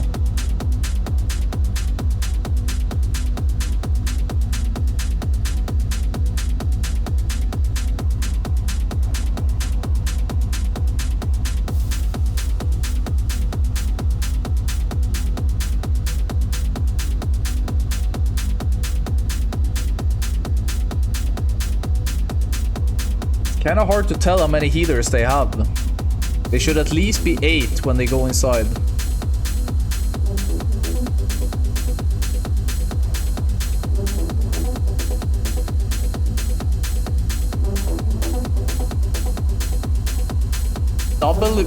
Double Guardian was used, one on the pet and one on the boss. Portal coming up. Don't force this guy to run too far. Yeah, let him pump. Okay, we want to see at least 12, 14 stacks now. 12, 14 stacks, or they can't one-face it, one-room it. 61%, that's good. Come on, Holy Palace V. 14 stacks. Everybody, put your hands up, fucking Dragon Ball style. Pray for 14 plus stacks.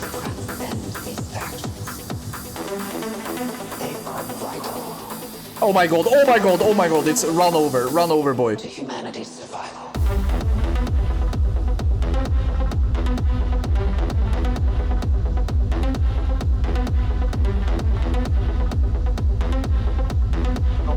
Oh, it's not happening. It's not happening.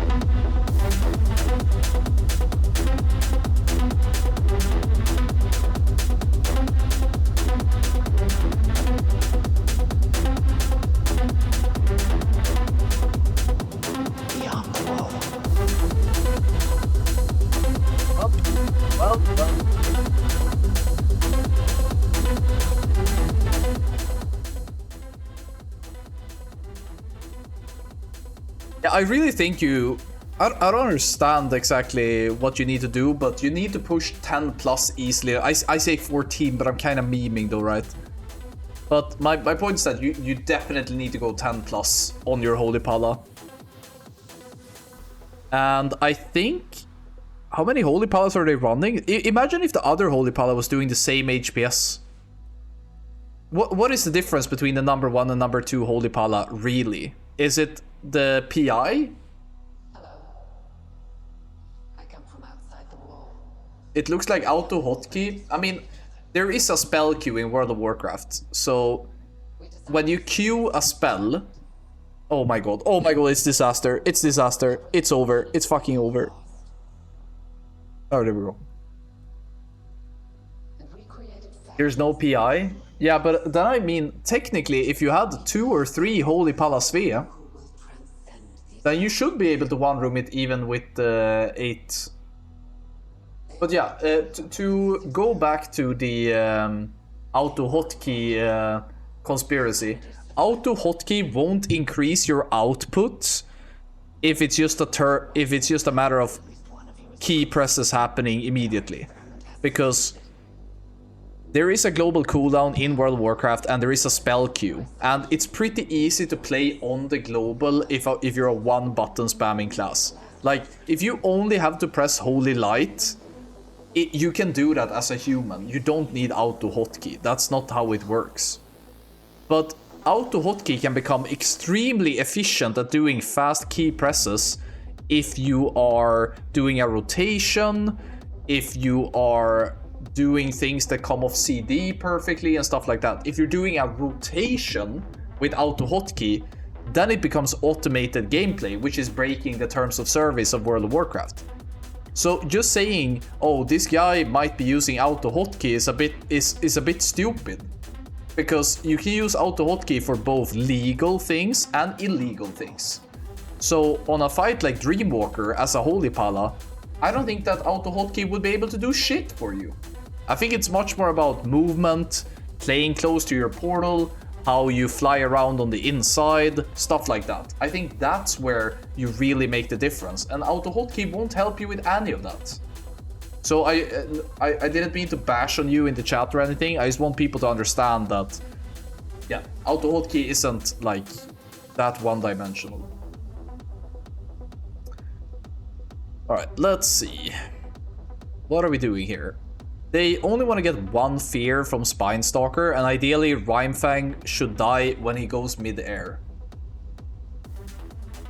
So first fear, boss is at 54%. Not great. Oh, people are feared for so long.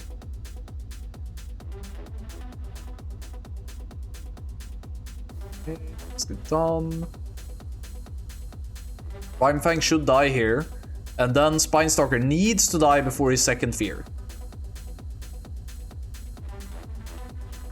Good. Good, good, good.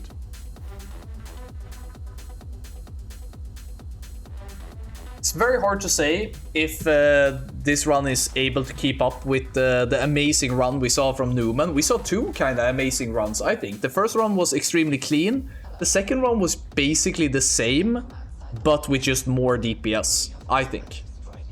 So we saw two great runs, then we saw a bit of a failed run from NOTA, and now we're seeing a competitive run from them.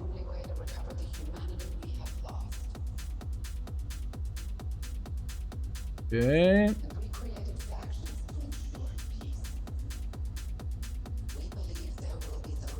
I would really appreciate if the chat doesn't like turn into people. I know a lot of people like to come to my chat and name certain players that they like, dislike, fanboy, that they find funny. Doesn't matter. I don't care.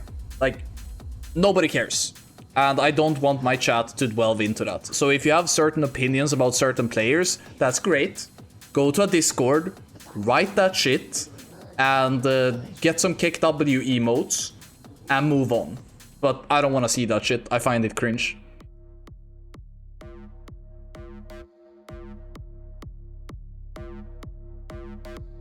Robert Falfa says, how does he change the chat bubble size in Classic? You can alter the game files. It's called, I think it's called tooltip in the data files.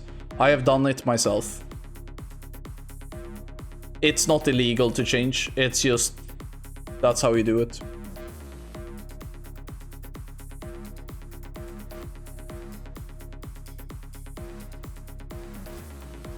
Swapping sides, they lost it on pull, which was exactly what I wanted to see from them from the previous run.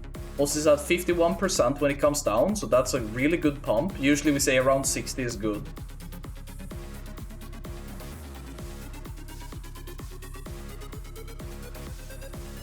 Chain magic on you. Nice, parsing on your fellow guildies, dude. Got DI'd by the Rotface, same as always, very clean. It's almost as if this is just natural to them at this point. What's with the ogre suit? It allows you to hit things that are flying in the air. At least that is the theory.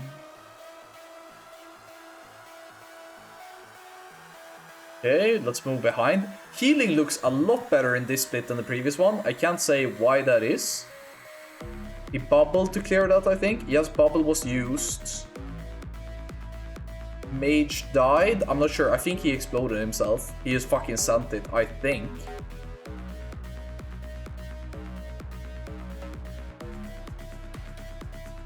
Okay, staying out, just taking the debuffs. Dangerously low health, but I think he's fine.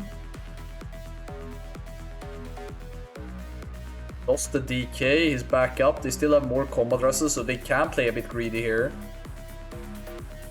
Think he has to move behind here? No, it's just a 2%. Stay out, stay out. Stay fucking out, bro. Okay. Extremely hard to say how they're doing. But you see, they couldn't mount immediately because they still had a tomb buff, unlike what Oh my god. He dismounted, pressed AM Crusader, and now he can't mount up because of the combat bug from the tomb. Oh god. Oh no. Okay, so the the Resto Shaman swapped to heal hands for that fight. That means that he is either gonna be behind now, respecking, or he's stuck playing heal hands. Because it's very important that if you play that Shaman, that you don't get left behind standing on the Sindragosa courtyard, because standing there and respecking actually takes a bit of time. So you need to mount up and run with them. So he seems like he has managed to respec, because it looks like the Resto Shaman icon is back. The Holy Pally getting dragged back there is not that bad. What are we doing? He's trying to avoid the stun, I guess? The knockback, possibly? Okay, no. What are we doing here? Wanted to avoid the bomb from the mob? I mean, I guess, but it looked a bit exaggerated, but he probably knows what he's doing. Okay, I've said it.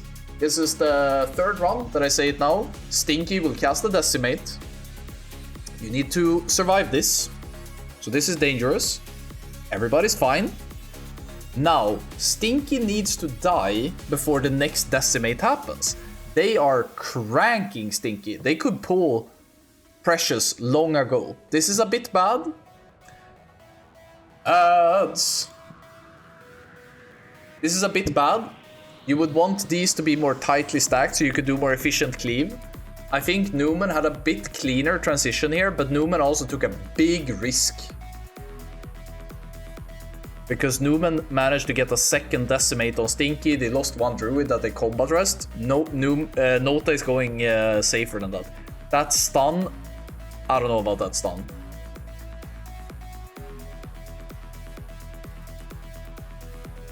Okay, so now you have a question to make. Do you pre-pot? Yes, so they decide to pre-pot, which is good because you're gonna have the value from the pot together with Lust. Now, if you decide to combat pot here, you will not be able to pre-pot on Festergut. So you have to decide. You can pre-pot and combat pot on one of the two potatoes, but you can't do it on both. So each class needs to figure out which one they should be doing.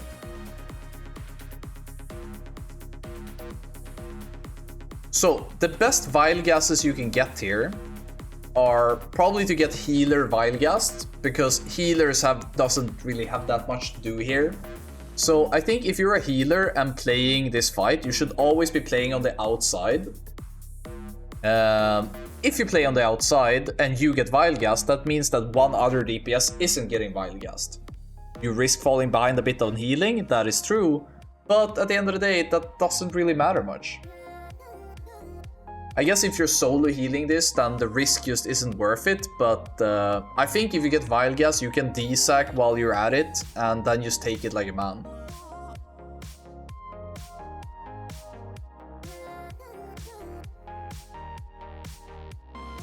I mean, it feels fast. We're at 33 minutes now. They probably need to pull Lich King around 40 minutes to have a chance at world record.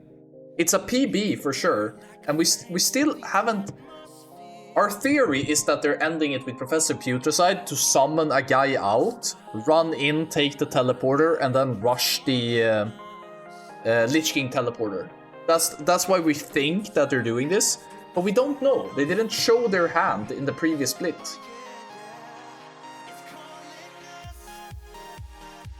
Push, push, push.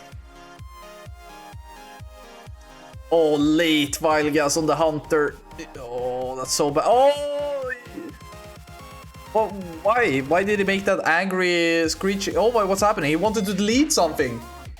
Thompson did not only did he do the autistic turning, he also wanted... Oh, a PNL proc. You swap off? Like, if your PNL procs here, you swap to another trinket. 100%. What? % you swap. If that is enough to tilt you that you start doing the autistic stat turning, then you need to swap. Okay, so he has CTS. Okay, I think what he should have done is get rid of his PNL immediately and swapped it to a DFO. Is that correct? Any mage players in the chat? Wouldn't that have been the correct play? It's hard to figure that out. The crit chance is too big. Is it really? Even though the active doesn't happen for 40 seconds, you would keep it? I mean, I'm not a mage player, so I haven't done the math on this. But, damn. Alright. Well, in a way, I guess... in a way, I guess you would only get one Phylactery proc anyway. So getting it on pull is obviously nice, but it's lining up pretty well with whatever fucking shit he has now. So if you get it at the pull or if you get it later, who cares actually?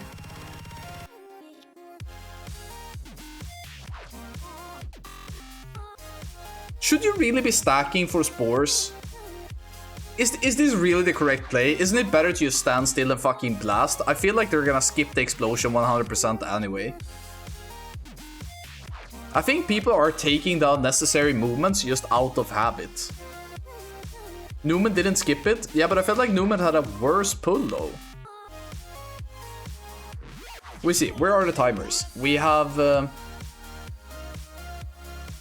Inhaled Blight. Where is the Pungent timer? It's not showing yet, is it? I think they're definitely killing it, or?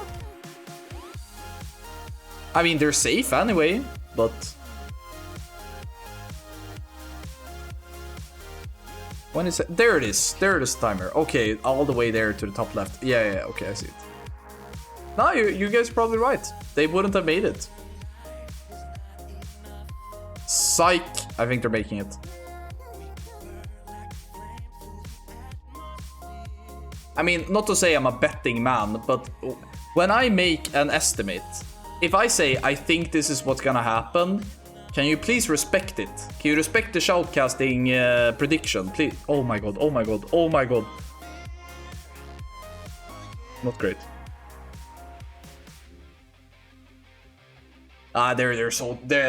This run is over.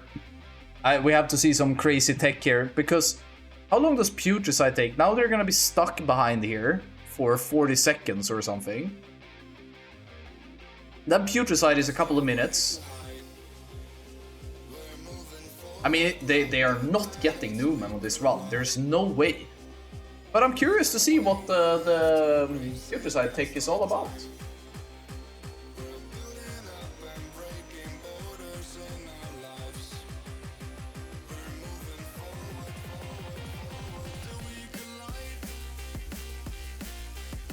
That's not hilarious.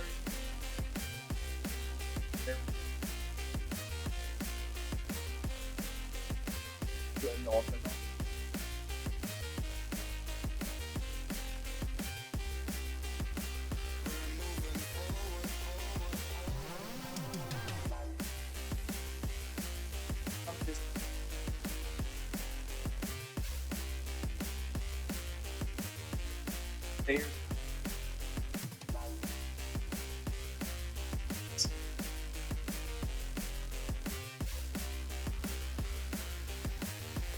Oh, hear me now? Is it fine? Nope. Oh. Yeah. Sorry, I just want to show this. I got sent a print screen from one of the players on Nota, and this is what his action bars look like. He has a black bar in front of 1 and 2 when he's playing the guns on Gunship. He has put like a little bar on his streaming software in front of button 1 and 2. Clean, dude. Clean. Yeah, you don't want to accidentally leak how fast you're pushing buttons, right? Fucking dead giveaway, dude. Nothing fishy going on here. Why would you just hide it? Just hide the action bar. Yeah, okay. I'm not saying Thompson is using any of this, right? But if Thompson was using it, how would we know?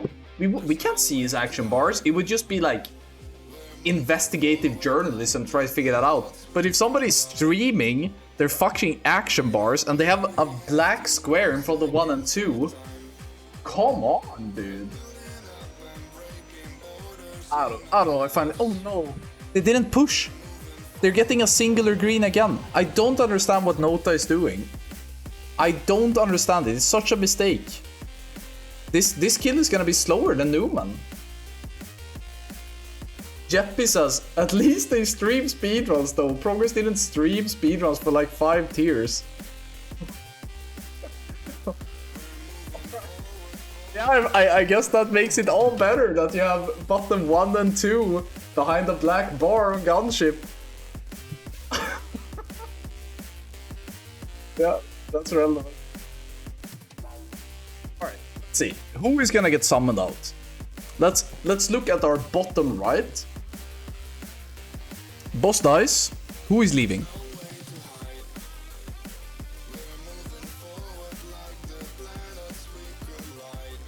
Guy at the top right is no?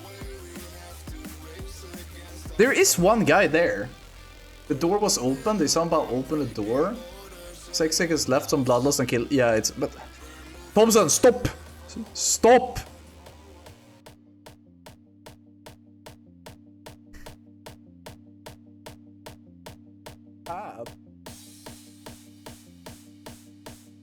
So Jera was never there? Was he never in the fight? Did they 24-man it maybe?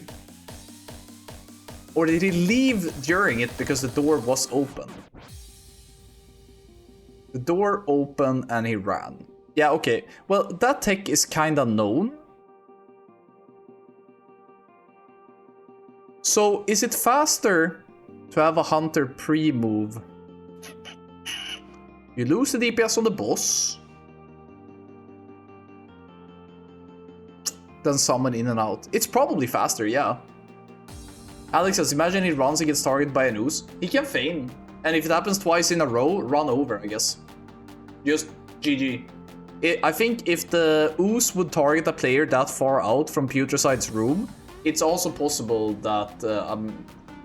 we've had this happen, that a boss targets a player outside of the boss room, and it creates a problem for the boss, and he used despawns. So it's a bit risky. Oh, let's watch Unholy Decay, really? I guess.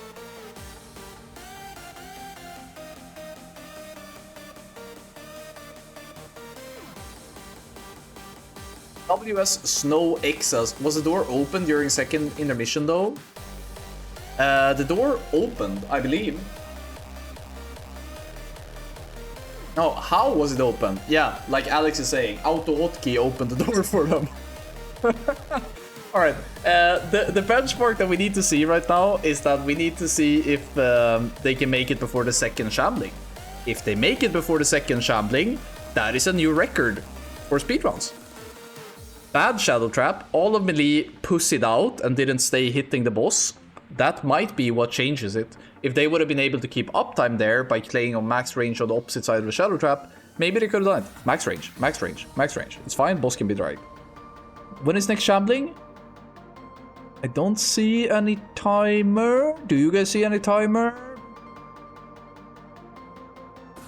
So easy. Okay, let's see. How many ferals are they gonna keep inside? What does it look like? It looks like one feral is inside, one feral. One feral inside, one beacon. It makes sense. Does he have the boss in focus target somewhere? I don't think so. Now, we know that Numen managed to get the boss exactly on 60%. Low 60s is traditionally considered a pretty good push. If you can get it below 60, that's amazing. And if you can get it below 60, you are almost always gonna skip the second bulk wave, even with bad bulk RNG, I think. They are pummeling these spirits too much, I think. Look, they have downtime now. They just have to stand there and wait, kinda. 61 flat? Was it 61? Okay. Yeah, sub 60 is like the dream, but I have no idea what health this boss has. I think we're gonna switch to a POV that can maybe give us that intel. 61 flat, very close to Numen. The thing is that you don't need more mages than people are running right now, because it won't really help you skip as long as you skip one room, one Valk wave, then adding more mages doesn't allow you to skip this Valk wave. If you can skip this Valk wave, now we're gaming, bro. If you can skip the first room, now we're gaming, bro. Fuji! Man, I've been sitting here all night just making fun of you, man. You come in and drop this great gift to me like this. Thank you so much, man. Amazing runs from you guys today. Both of the runs were crazy well executed. And the second round, not only was it well executed, your DPSers were doing their job as well. Thank you so much, Fuji, for the love and support, man.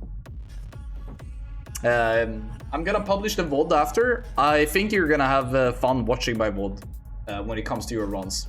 Should be good. But yeah, if you manage to get a gifted sub from Fuji right now, make sure you drop a thank you in the chat. I kinda spaced out now. Is this a second Valk wave? Did they not make it? Painful or?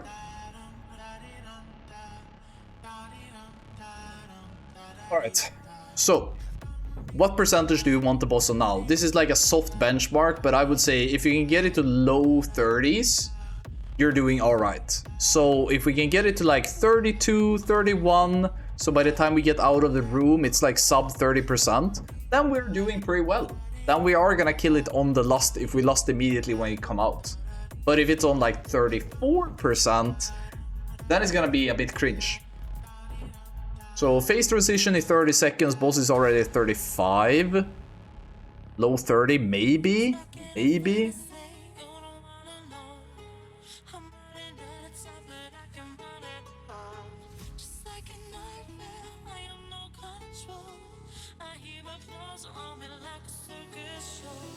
$33.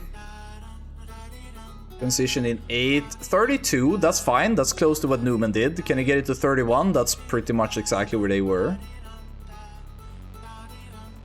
So ideally you would want it sub 30 by the time you get dragged into the room here. That would be like perfect. 30, 29. That's enough. That's all you need. Now...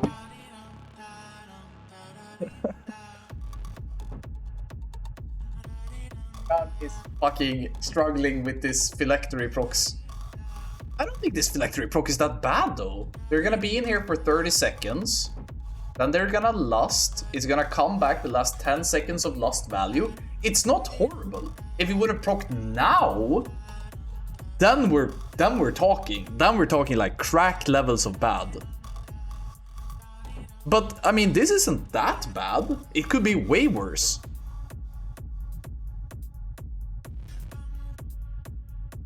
Okay, let's see. Guys, when this run is over, I am gonna do a quick I am gonna be going to bed. I'm not gonna be doing an interview or anything. It's getting very late. I'm already pushing it over here, but I'm having so much fun. So, Numen takes it. Numen takes the prestigious title of world first, fastest speedrunner in ICC at 20% by like a huge margin. Completely obliterating all the competition. So tomorrow we get 5% more damage and healing. Maybe that will change a couple of things on the comp that Numen is running. But I think they should be very happy about both of their runs. Because both of the runs is like top 3 times all time.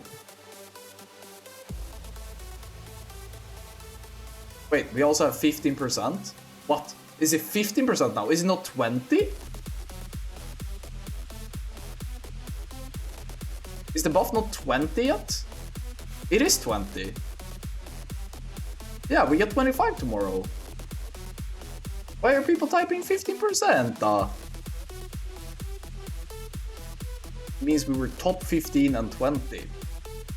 I don't know, dude. I'm spacing out. But I grasp the note. It's my degree.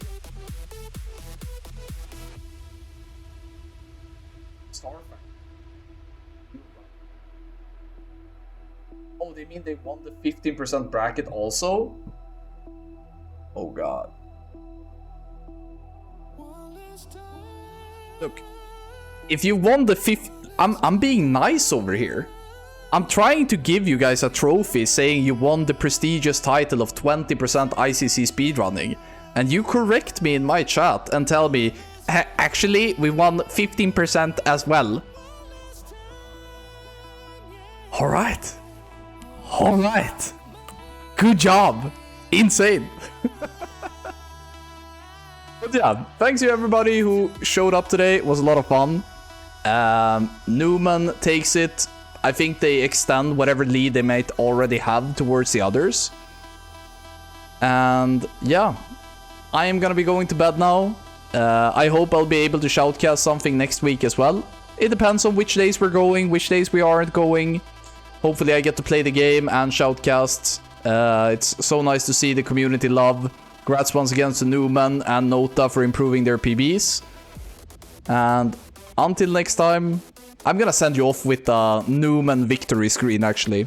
Thank you guys for the well-executed runs today. Thanks for everybody who kept me company. I had a lot of fun. Until next time, I'm out. Ciao.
The power to take you.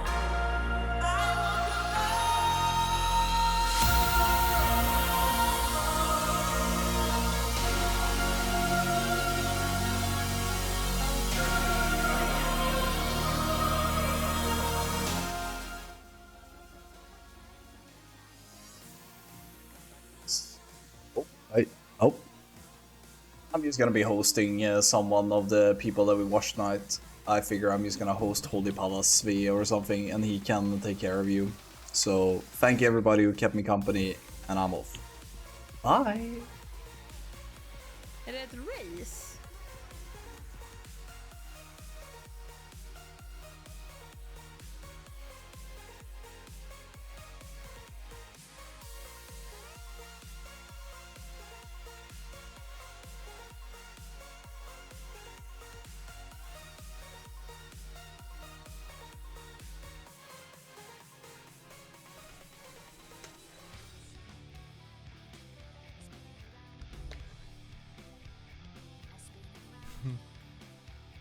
I don't do anything special.